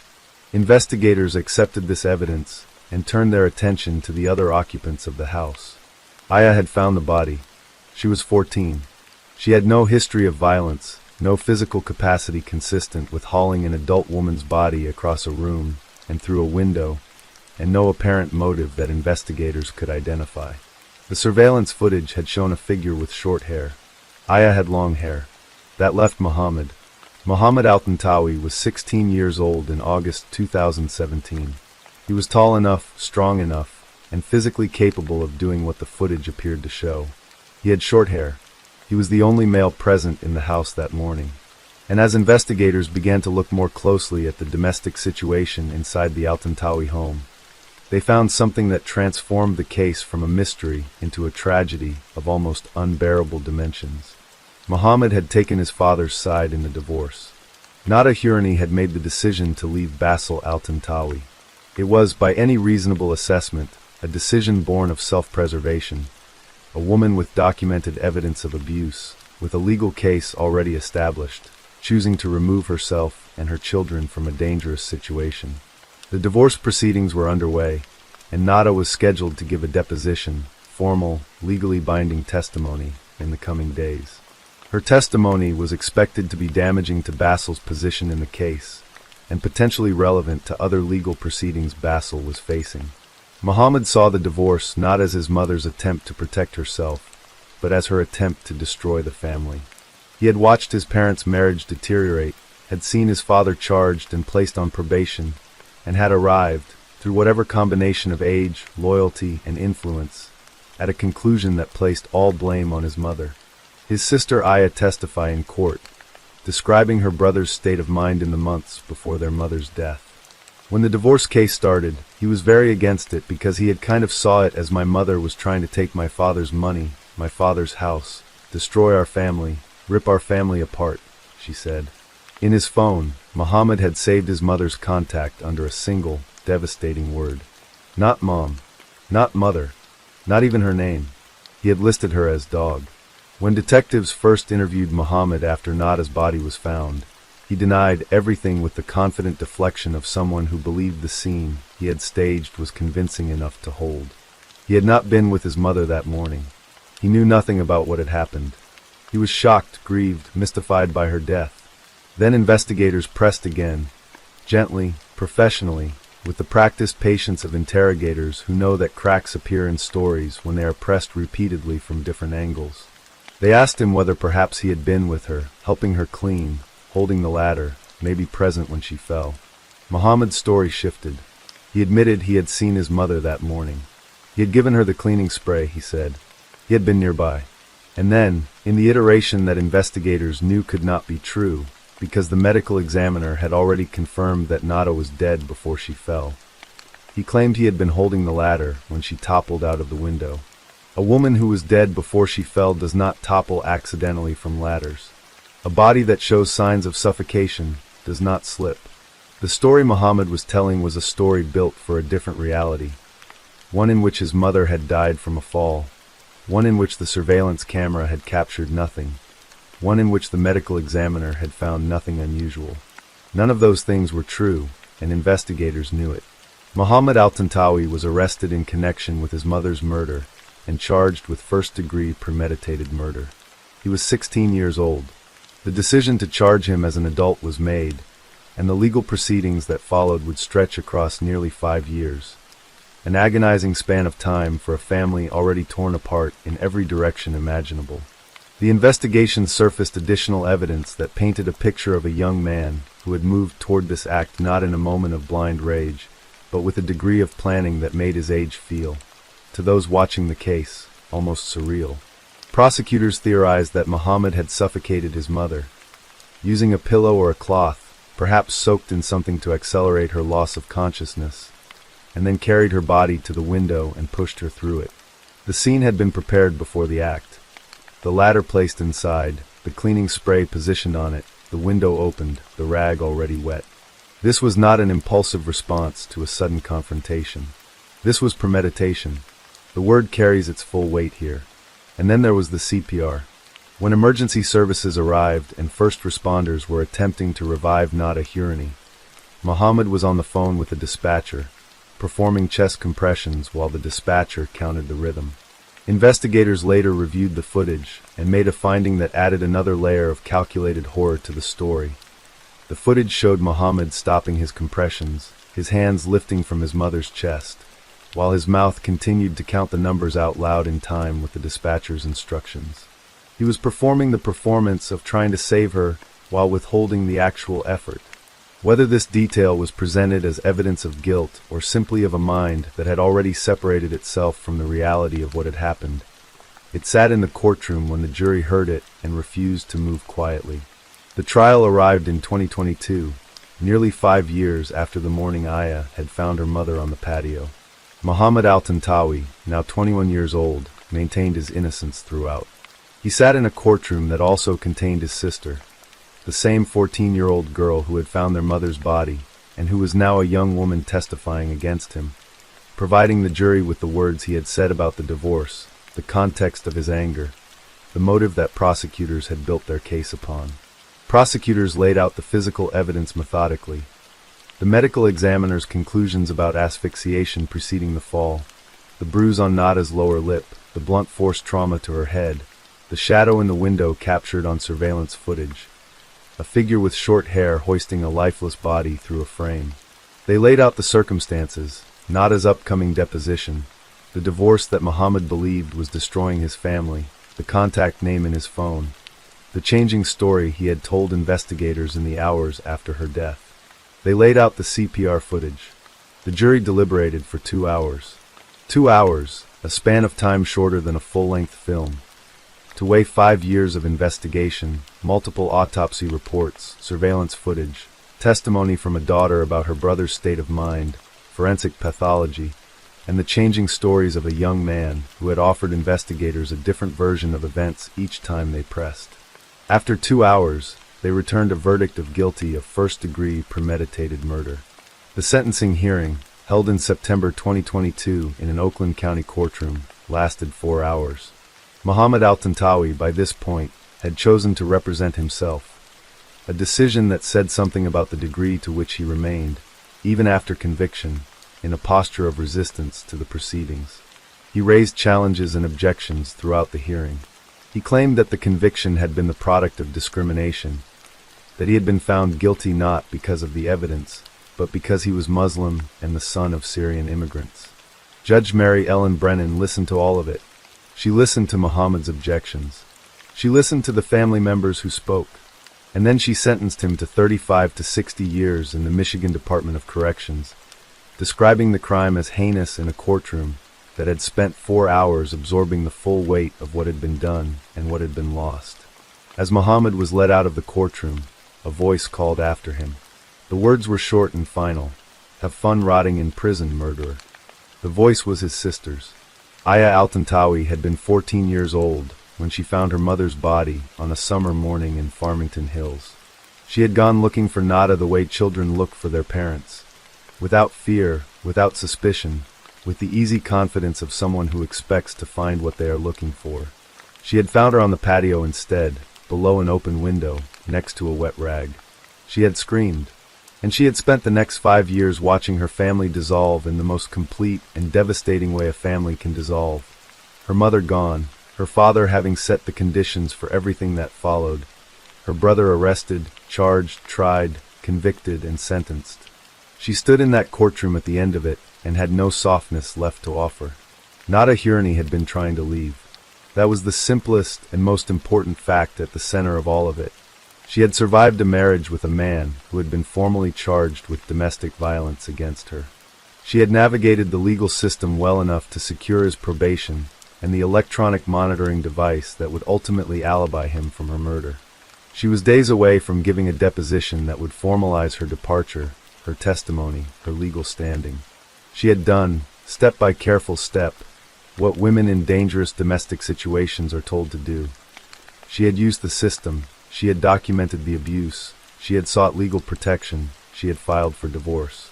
And the danger had come not from outside that careful framework, but from within her own home. Not from a stranger, not from the man the tracking device had already eliminated. From her son, who had listened to someone or to something inside himself, and arrived at the conclusion that his mother's survival was less important than his father's assets, or his family's unity, or some version of loyalty that a 16-year-old had allowed to metastasize into something unrecognizable. These questions do not have clean answers. The case offers evidence and testimony and a verdict, but it does not offer the deeper kind of resolution that people search for when they try to understand how something like this happens. Muhammad al-Tantawi was convicted. He is in prison. The system processed the facts and rendered its judgment with the relative speed of 2 hours of deliberation. None of that restores what was taken. Nada Hurney was 35 years old when she was killed. Young by any measure, a fitness instructor with strength and health and an evident determination to make her life better than it had been.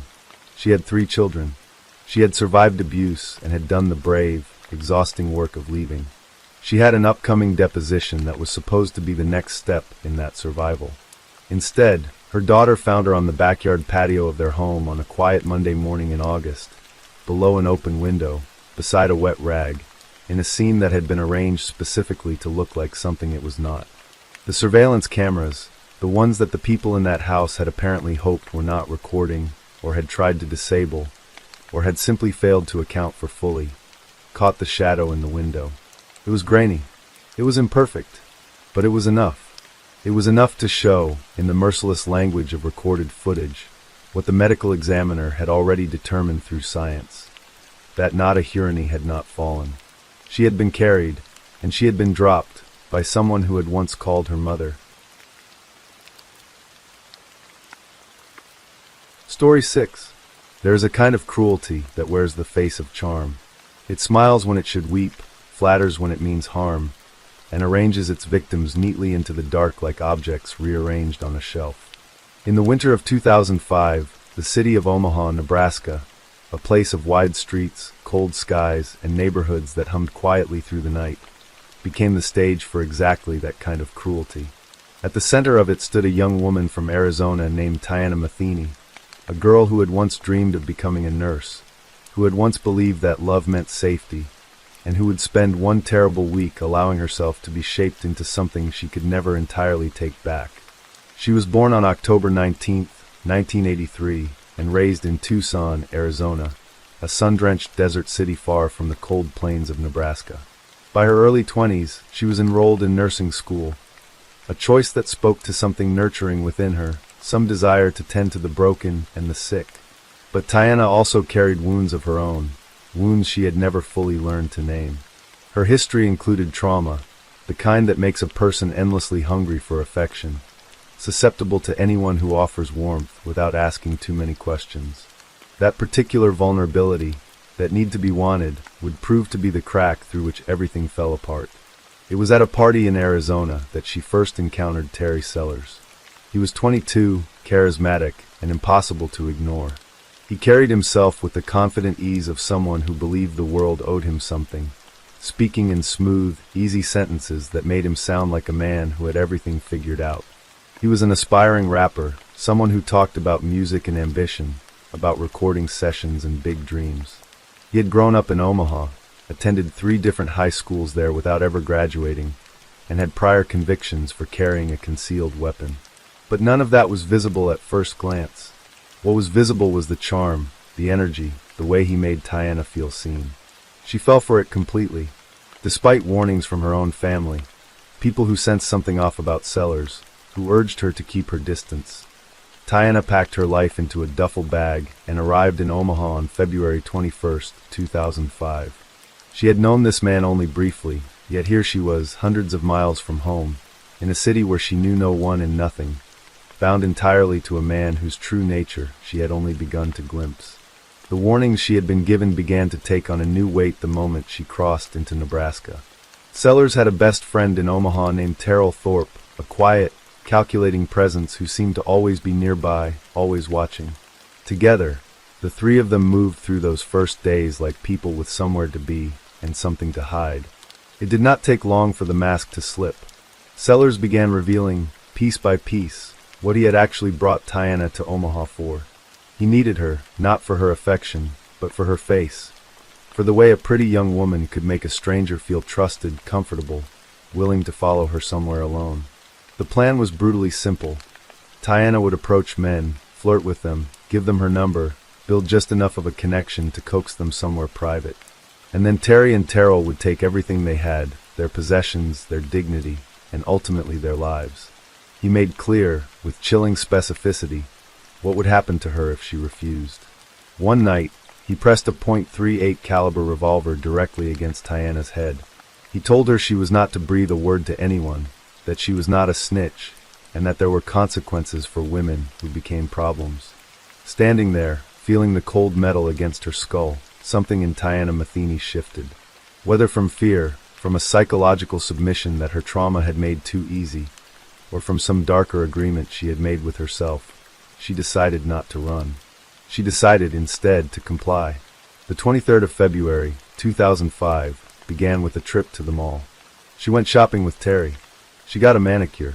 She spent time in a tanning salon. She bought a pair of fuzzy boots. The sun was still up, and she was doing things that any young woman might do on a free afternoon. Ordinary things that sit now, in retrospect, like photographs placed next to a crime scene. Evidence of how normal the world continued to look even as something monstrous was being arranged just beneath its surface. That evening, the ordinariness ended. Kevin Pierce Sr. was a man who had no idea what was coming. He had a girlfriend named Erica Wilson, and together they had a daughter, a little girl who would grow up without her father because of the events of that night.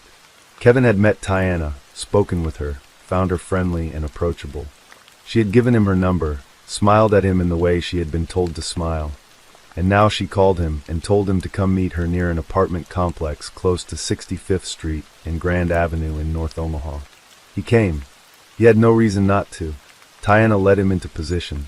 Terry was waiting. What followed was not a robbery gone wrong, not a moment of panic or impulse. It was an execution. Tiana raised the .38 caliber revolver to Kevin Pierce's head and pulled the trigger. He died instantly, on the ground behind that apartment building, in the dark and the cold, far from his daughter and the woman who loved him.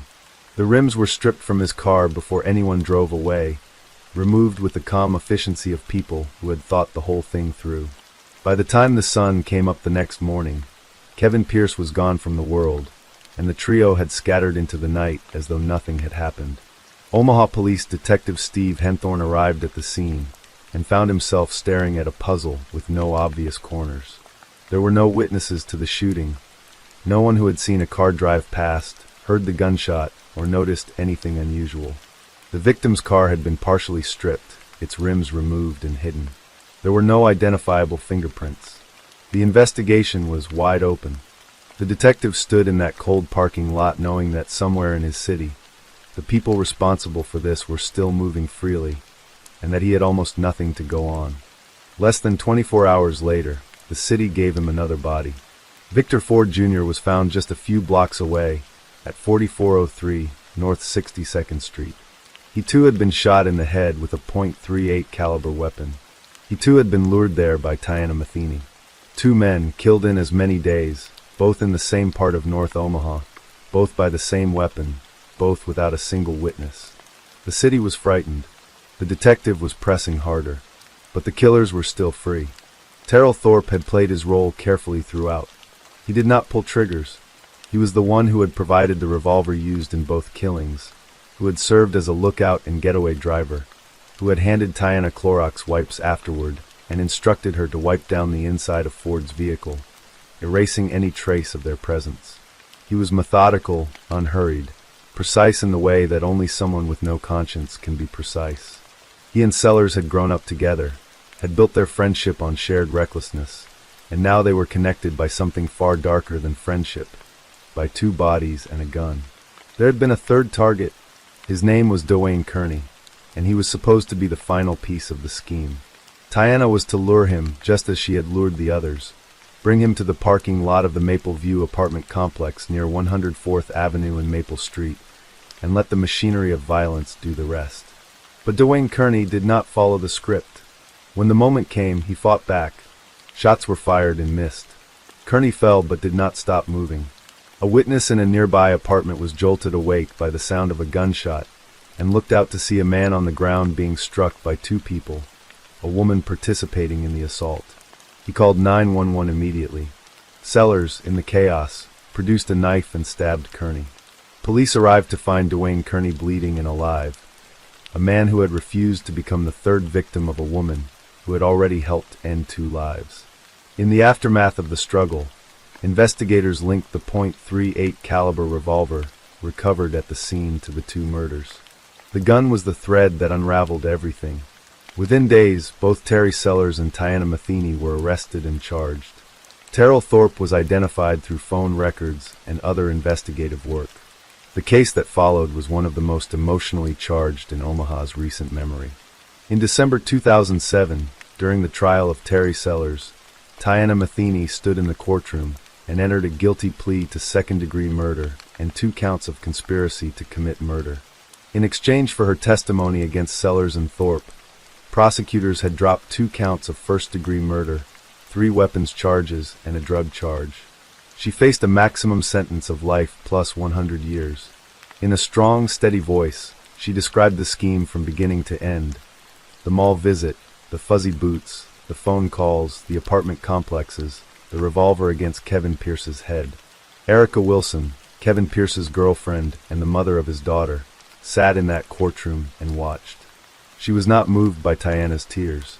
"She's the one that puts him at the scene of all 3 crimes," Matheny's own attorney said, referring to Sellers, "and she's the individual who worked with him to lure these people to their deaths."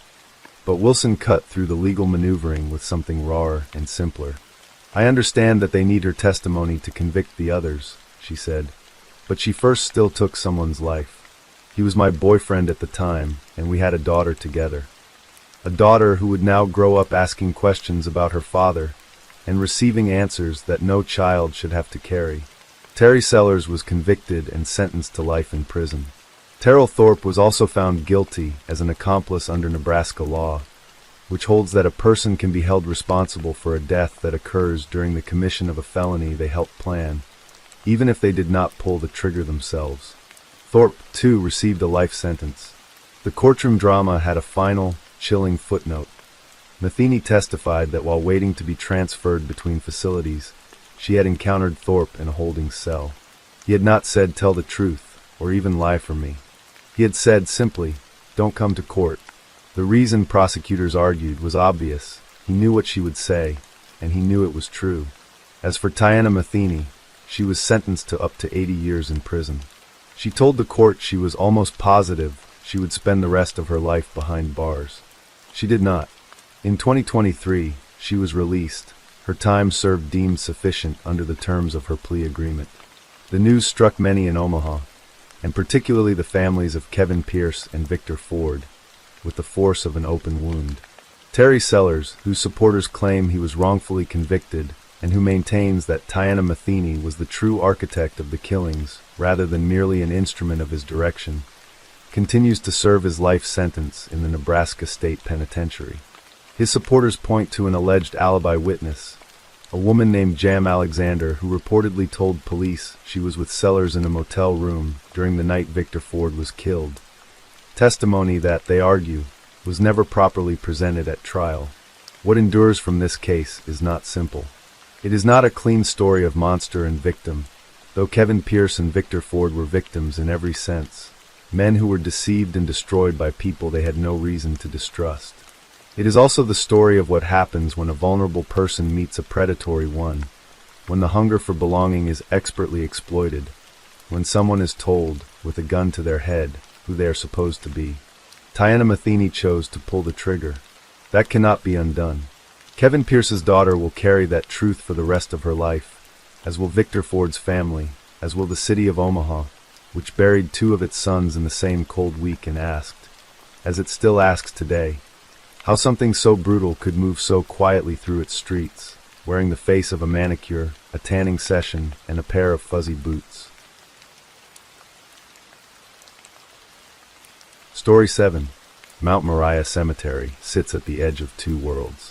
On one side is Yedden, a small borough in Delaware County, Pennsylvania, with its quiet residential streets and the ordinary rhythms of suburban life. On the other side, technically speaking, just across a boundary line, lies the city of Philadelphia, with all its noise and density and history. The cemetery itself belongs to neither world entirely. It sprawls across more than 200 acres of land in the American mid-Atlantic, a place of remarkable scale and equally remarkable neglect, where thousands of graves stretch in every direction beneath trees that have grown untended for years. The tombstones, many of them tilted or cracked by decades without maintenance, bear names and dates going back to the 1800s. Civil War soldiers rest here, veterans of later conflicts, ordinary men and women whose families placed them in the ground and trusted that the earth would hold them undisturbed. By the winter of 2025, that trust had begun to fracture in ways that no one yet fully understood. It started with small signs, the kind of disturbances that are easy to dismiss as the ordinary deterioration of an old and poorly maintained site. A mausoleum door that appeared to have been forced open, a crypt that seemed different than it had been, a section of the cemetery where the grass had been disturbed in ways that might have been attributed to wildlife, or weather, or the slow settling of ancient ground. The Friends of Mount Moriah Cemetery, a dedicated volunteer organization that had spent years attempting to restore and preserve the grounds when official management had long since abandoned the effort, noticed these things. They were people who cared about this place, who came on weekends with rakes and pruning shears and paint, who kept a watchful eye on a site that had no one else looking after it. And in the autumn of 2025, what they were seeing made them uneasy enough to contact law enforcement. The Yedden Borough Police Department began receiving reports and paying attention. Chief Henry J. Gianmarco Jr. and his team, along with the Delaware County District Attorney's Office Criminal Investigation Division, began to look at what was happening inside Mount Moriah's gates after dark. The investigation that followed was patient and methodical, the kind of careful, sustained surveillance that requires a great deal of waiting and a tolerance for the particular quiet of a cemetery at night. Detectives were assigned to watch. Cameras were reviewed. Patterns were studied. And slowly, across the weeks of November and December 2025, A picture began to emerge of something that most investigators, in their professional careers, had never encountered before. Someone was breaking into the mausoleums and underground burial vaults, and they were not looking for valuables in the conventional sense. They were taking the dead. Jonathan Christian Gerlach was 34 years old and lived in a modest home on the 100 block of Washington Avenue in Ephrata, a small borough in Lancaster County, Pennsylvania, approximately 80 miles west of Yedden, far enough to suggest that his journeys to Mount Moriah were not casual or coincidental, but deliberate and planned. He was, by outward appearances, an unremarkable young man. Lancaster County is known for its Amish farmland and tourist markets, and the particular gentleness of small-town Pennsylvania life. His neighborhood on Washington Avenue was the kind of neighborhood where families raked their leaves and waved at neighbors walking their dogs. The house itself, from the outside, gave nothing away. What was inside it was another matter entirely. As the weeks of the investigation accumulated, Detectives Leah Sesenek of the Yedden Police Department and Christopher Carr of the Delaware County District Attorney's CID began to narrow their focus. The evidence was building: disturbed mausoleums, forced entry points, the specific pattern of access consistent with someone who had done this before, who knew the layout of the grounds, who came prepared. On the evening of January 6, 2026, Detective Sesenek and Detective Carr took up position inside and around Mount Moriah Cemetery. It was a Tuesday, and the Pennsylvania winter had settled over the land with the gray insistence of the season, the kind of cold that fills the lungs and makes the fingers numb inside gloves. The detectives waited. Around 8 o'clock in the evening, Jonathan Gerlach arrived. He entered the cemetery with the practiced ease of someone who had made this trip many times, which, as investigators would later determine, he had. He was not attempting to be invisible in the way of someone committing a crime for the first time, nervous and hesitant. He moved through the grounds with a routine familiarity, making his way to the mausoleums in the darkness, doing what he had apparently been doing since at least November 7, 2025, when the earliest of his documented crimes had taken place. The detectives watched, and when Jonathan Gerlach emerged from the cemetery and walked toward his vehicle, he was carrying a burlap bag, a crowbar, and an assortment of other items. The bag was not light. He moved with it the way a person moves when they are carrying something of substance, something that required effort to lift and effort to carry. Detective Sesenek and Detective Carr approached the vehicle. What they found in the back seat of Jonathan Gerlach's car was visible before they even opened a door. Numerous bones and skulls lay in plain view, uncovered, in the rear of the vehicle. Not hidden, not concealed under blankets or packed into containers, but simply there, resting in the back seat of an ordinary car, as though the man who had placed them there had long since stopped seeing anything unusual about it. And when the contents of the burlap bag he was carrying were examined, investigators confronted a detail that would, in the days to come, stop even the most experienced members of the law enforcement community. Inside the burlap sack were the mummified remains of 2 young children, 3 skulls, and additional bones. Jonathan Gerlach was taken into custody. He did not, at that moment, deny everything. Under questioning in the immediate aftermath of his arrest, Gerlach admitted to stealing approximately 30 sets of human remains. He told investigators which graves he had taken from, a level of specificity that confirmed he had not acted randomly, but had moved through the cemetery with deliberate selection, had returned to particular sections repeatedly, had tracked what he had taken and from where. This was not the confession of a man who had acted on a single night of disturbed impulse.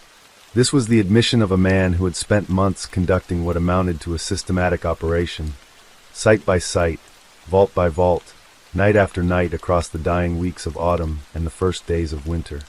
The following day, investigators executed a search warrant for Gerlach's home on Washington Avenue in Ephrata. They went in prepared for what the early evidence suggested. They were not, by the accounts of law enforcement officials who spoke publicly in the days after, prepared for the full scale of what was inside. The basement of the house on Washington Avenue contained over 100 human skeletal remains. The precise inventory, as described in official statements and court documents, included more than 100 skulls, mummified hands and feet, 2 decaying torsos, and a range of other skeletal material. The remains belonged to people of different ages. They belonged to people of different eras. Some had been in the ground for more than 200 years, veterans and pioneers and ordinary Americans who had been carried to Mount Moriah by families who believed they were making a permanent and dignified arrangement on behalf of their loved ones. Investigators also searched a storage facility associated with Gerlach. The full inventory of what was recovered across the house and the storage unit ran, in the accounting of official law enforcement tallies, to the hundreds, a number that the Delaware County District Attorney, Tanner Rouse, described publicly in language that spoke more of bewilderment than of the usual measured official statement. The enormity of what we are looking at, the sheer utter lack of any reasonable explanation. It's difficult to say right now exactly what took place, Rouse told reporters, adding, "We're trying to figure it out." What investigators could piece together fairly quickly, however, was that Jonathan Gerlach had not been collecting these remains for himself alone. He had been selling them. A social media group called the Human Bones and Skull Selling Group became a central element of the investigation. The group existed precisely as its name described, a marketplace where human skeletal material was bought and sold through social media, operating, with an apparent casualness, on one of the most widely used platforms in the world. Gerlach was connected to this group. He had been tagged in a post on the group's page, photographed holding a skull with the easy confidence of someone who has entirely normalized what they are doing. He had, investigators believed, been using the group to sell remains stolen from Mount Moriah, turning mausoleums that grieving families had paid to maintain into an inventory source for an online marketplace. Chief Gianmarco, when he spoke to reporters about the case, captured the particular absurdity and horror of this aspect with a line that circulated widely in the coverage that followed.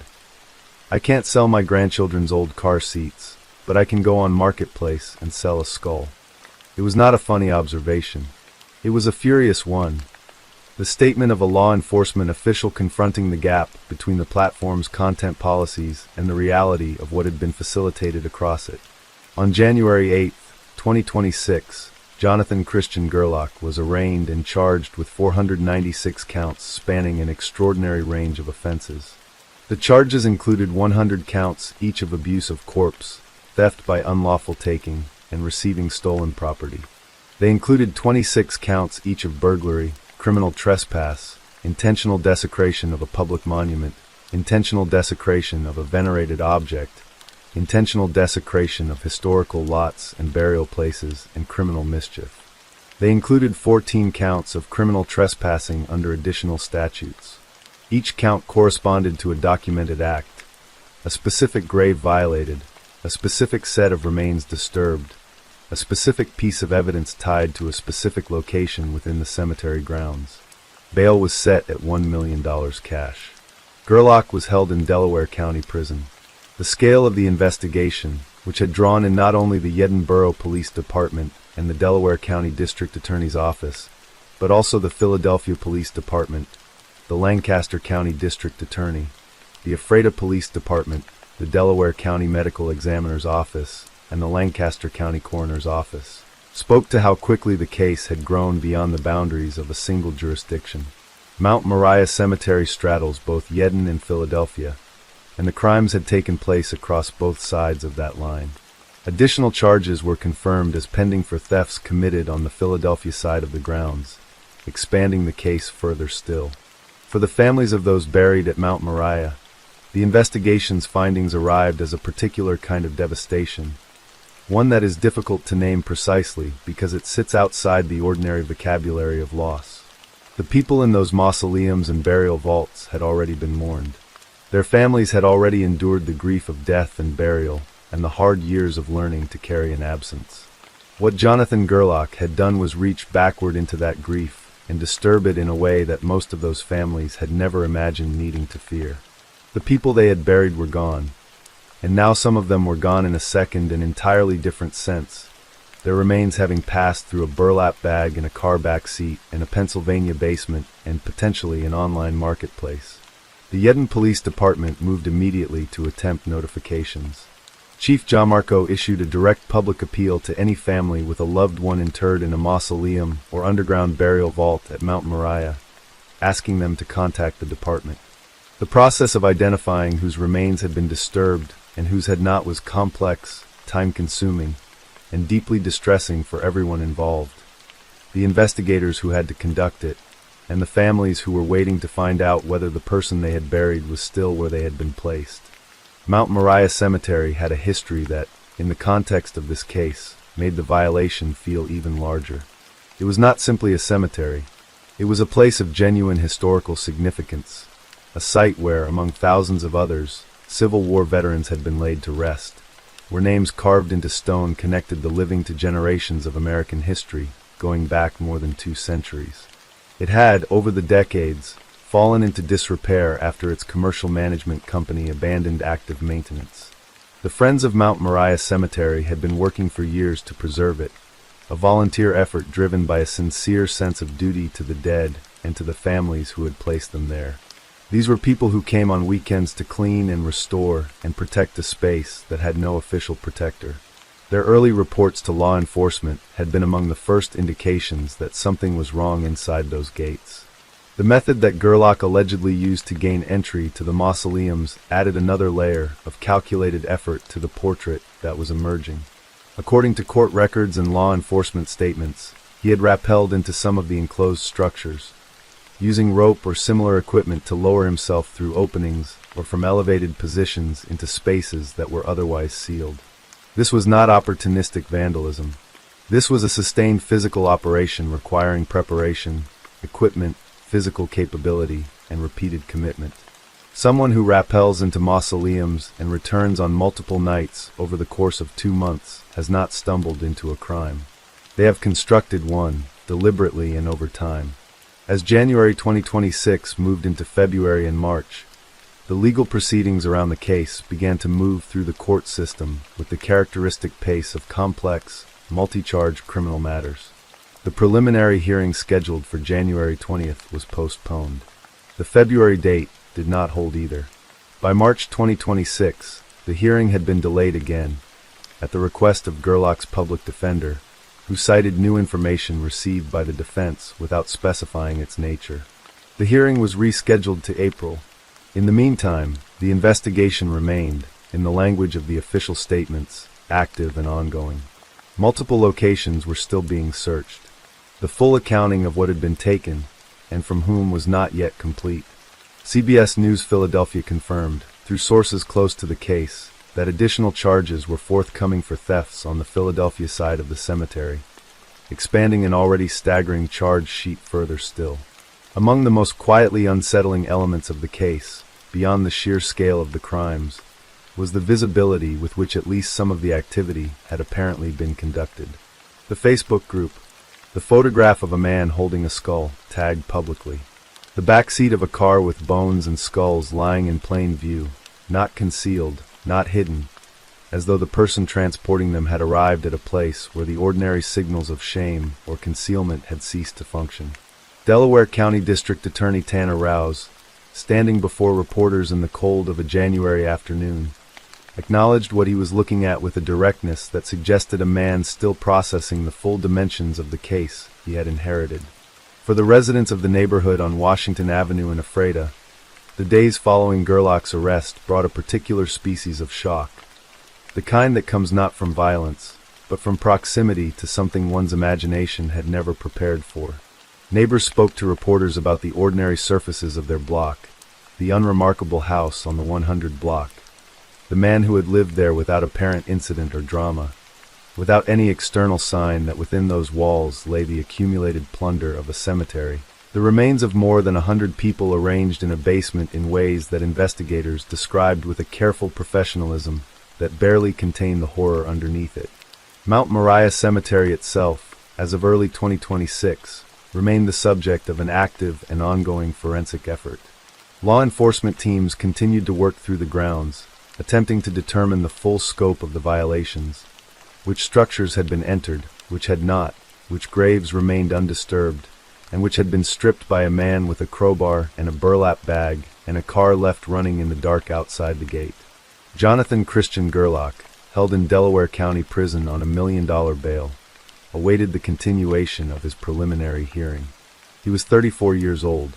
He was, in the language of the American legal system, presumed innocent until proven guilty in a court of law, a presumption the Yedin Police Department was careful to note even in the announcement of his arrest. The evidence that had accumulated against him, from the bones in his back seat to the skulls in his basement to the photograph on Facebook to the confession he had given in the hours after his arrest, would be tested in court in the months to come, weighed against the full apparatus of legal procedure, examined by prosecutors and defense attorneys, and ultimately placed before a judge. In the meantime, families across Delaware County and Philadelphia were waiting for a phone call or an email from the Yedin Police Department, waiting to learn whether the person they had grieved and buried and trusted to the permanence of the ground had been left alone or had become, in the terrible accounting of this case, one of the more than 100. For those families, the criminal charges and the legal proceedings and the question of what ultimately happened to Jonathan Gerlach were secondary to a simpler and more personal question, one that no court verdict and no sentence could fully resolve. They simply wanted to know if the people they loved were still where they had been placed. And in too many cases, the answer was no. Story 8. The house on Lake Alice Road was a world unto itself. Nestled in the lush, green quiet of Fall City, a rural enclave 30 minutes outside the glittering modernity of Seattle, it was a place deliberately set apart. To the passing eye, it was just another home, surrounded by the dense, evergreen curtain of the Pacific Northwest. But within its walls, Mark and Sarah Humiston had cultivated a life of radical isolation, a fortress built against a world they had come to distrust. Their 6 children were the sole inhabitants of this private kingdom, their lives governed by a rigid code of faith, fear, and survivalism that left little room for the outside world. Mark, 43, and his wife Sarah, 42, were architects of this self-contained universe. They were driven by a deep-seated paranoia, a fear of the government, of modern medicine, and of a society they believed was morally adrift. The COVID-19 pandemic had only deepened their convictions, solidifying their retreat from public life. Their children were homeschooled, their social interactions carefully curated, limited to a small, select group of families from their church who shared their worldview. They were raising their children not for the world as it was, but for the world as they feared it would become. A place of collapse and chaos where only the prepared would survive. Firearms were not just for sport, they were essential tools, and the children were raised under a rigid, militant survivalist ideology, where knowledge of guns was part of the curriculum. This isolated world, however, was not a utopia. It was a pressure cooker. The home was an abusive and tightly controlled environment, dominated by extreme religious beliefs. Sarah, the mother, was allegedly demeaning and emotionally abusive towards the children, a fact that their maternal grandmother had reportedly threatened to report to the authorities if it did not stop. At the center of this brewing storm was the eldest son. At 15, he was beginning to chafe under the suffocating weight of his parents' control. He was the black sheep, the one who felt unfairly targeted, his every move scrutinized, his every failing magnified. The pressure was immense. He was the only one of the children who knew the combination to the locked gun safe where his father, Mark, kept his Glock pistol, a responsibility that in this family was likely seen as a sign of trust, a coming of age in their survivalist world. But in the troubled mind of a teenage boy pushed to his breaking point, this knowledge was not a key to trust, but to a terrible and final form of rebellion. In the dark, quiet hours of a cool October night, he began to form a plan not to escape his family's world, but to utterly annihilate it. The final hours of the Humiston family began with a transgression that, in any other home, would have been a minor disciplinary issue. On the night of Sunday, October 20th, 2024, 13-year-old Benjamin was caught looking at adult content. In the hyper-vigilant, morally rigid world of the Humiston household, this was a grave sin, a breach of the fortress walls, an intrusion of the very corruption his parents sought to keep out. The fallout, the arguments, the punishments that likely followed can only be imagined, but it was this event that the eldest son would later seize upon as the catalyst for the horror he was about to unleash. In the pre-dawn darkness of Monday, October 21st, while the rest of Fall City slept, the house on Lake Alice Road became a tomb. At around 4:30 a.m., the 15-year-old rose from his bed. He walked to the gun safe, his fingers steady as he entered the combination only he knew. The heavy door swung open, and he took out his father's Glock pistol. The cold, metallic weight of it in his hand must have felt like absolute power, a final answer to the powerlessness that had been consuming him. He moved through the house with a chilling, systematic precision. He was a hunter in his own home, his family the unsuspecting prey. He went to his parents' room first. His father, Mark, was found in the upstairs hallway, shot 4 times. His mother, Sarah, had tried to escape. She had made it to the master bathroom, the splintered door frame a silent testament to her desperate, final attempt to barricade herself in. He had forced the door open and shot her twice in the head. The younger children were next. 9-year-old Joshua and 7-year-old Catherine lay in the hallway outside their bedrooms, their small bodies stilled by the same cold, methodical violence. He then found his 13-year-old brother, Benjamin, near the stairs. He shot him, the brother who would soon become the centerpiece of his elaborate deception. His final target was his 11-year-old sister. He found her and shot her, the bullet striking her in the neck and hand. But in a miraculous twist of fate, in the only moment of mercy that dark morning, she survived. With a presence of mind that defied her age and her terror, she held her breath and played dead. Believing his work to be complete, her brother moved on, leaving her for dead. The house fell silent, the air thick with the smell of gunpowder and the profound, terrible stillness of death. At 4:55 a.m., a call came into the King County 911 dispatch center. The caller was a teenage boy, his voice breathless, laced with a carefully constructed panic. "He just shot my whole family and committed suicide too," he said. He identified himself as the eldest son, and he told the dispatcher that his 13-year-old brother, Benjamin, had snapped. He claimed he was hiding in a bathroom, that he had waited 10 to 15 minutes after the last shot before daring to call. He offered a motive, a pre-packaged explanation for the carnage. Benjamin had been caught looking at adult content, and the shame and anger had driven him to murder his family before taking his own life. It was a chilling performance, a lie designed to cast him as the traumatized survivor and his dead brother as the monstrous villain. But his story began to unravel almost immediately.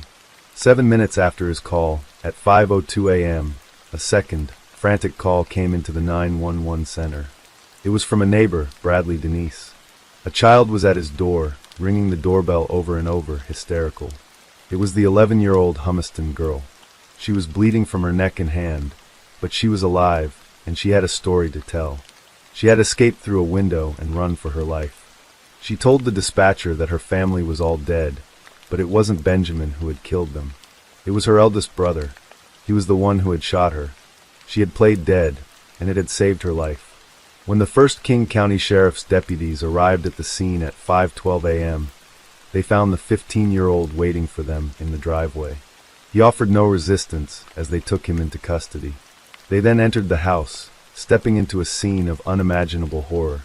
The bodies of his parents and 3 of his siblings were scattered through the home, just as the boy on the phone had described. But the story he had told was already falling apart. They found Benjamin's body near the stairs, the Glock pistol placed in his left hand, a clumsy attempt to stage a suicide. The ruse was transparent. The medical examiner would later confirm that Benjamin had been shot from at least 2 feet away, an impossible angle for a self-inflicted wound. The survivor's testimony and the forensic evidence pointed to one inescapable conclusion. The boy in the driveway was not a survivor. He was a family annihilator. The aftermath of the Humiston family massacre sent a shockwave of horror through the community of Falls City and the nation. The public was left to grapple with a question that had no easy answer. How could a 15-year-old boy systematically murder his entire family?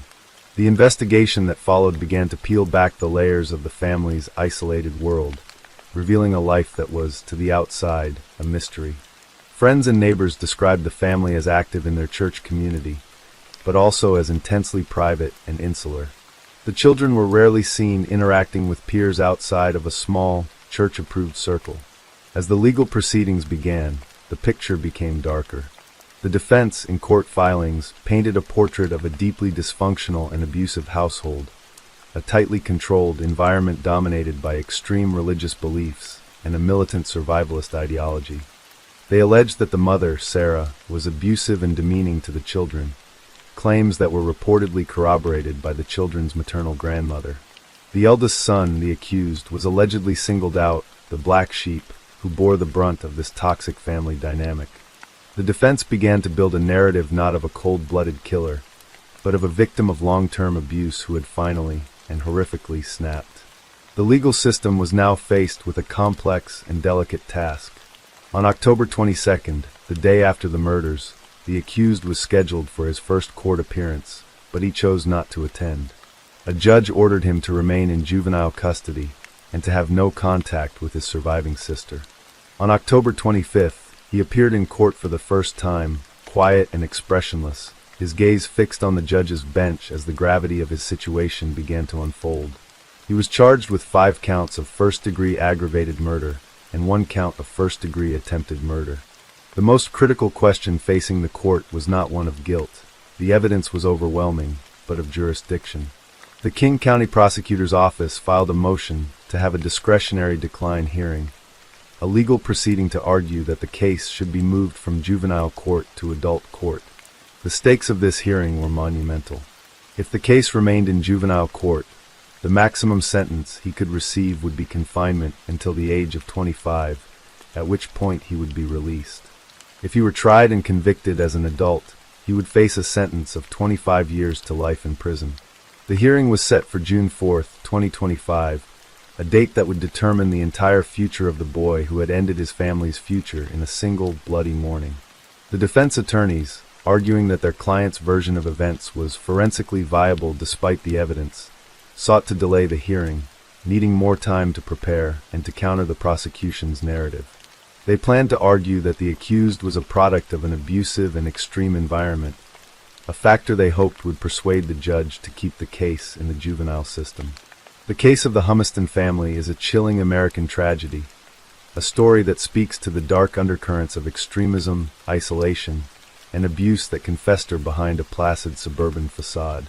It is the story of a fortress that became a prison, and a prison that became a slaughterhouse. For the outside world, the family was an enigma, their retreat from society a curiosity. For the children inside, it was the only reality they knew. One of them, a girl of 11, found the strength and courage to survive, her desperate flight for help the only reason the truth of that terrible morning was known. Her brother, the boy who pulled the trigger, now sits in a juvenile detention center, his fate hanging in the balance of a legal system trying to mete out justice for a crime that almost defies comprehension. The house on Lake Alice Road stands silent now, a monument to a family that destroyed itself from within, leaving behind only the haunting question of how a world built to keep danger out could have nurtured such a monster inside.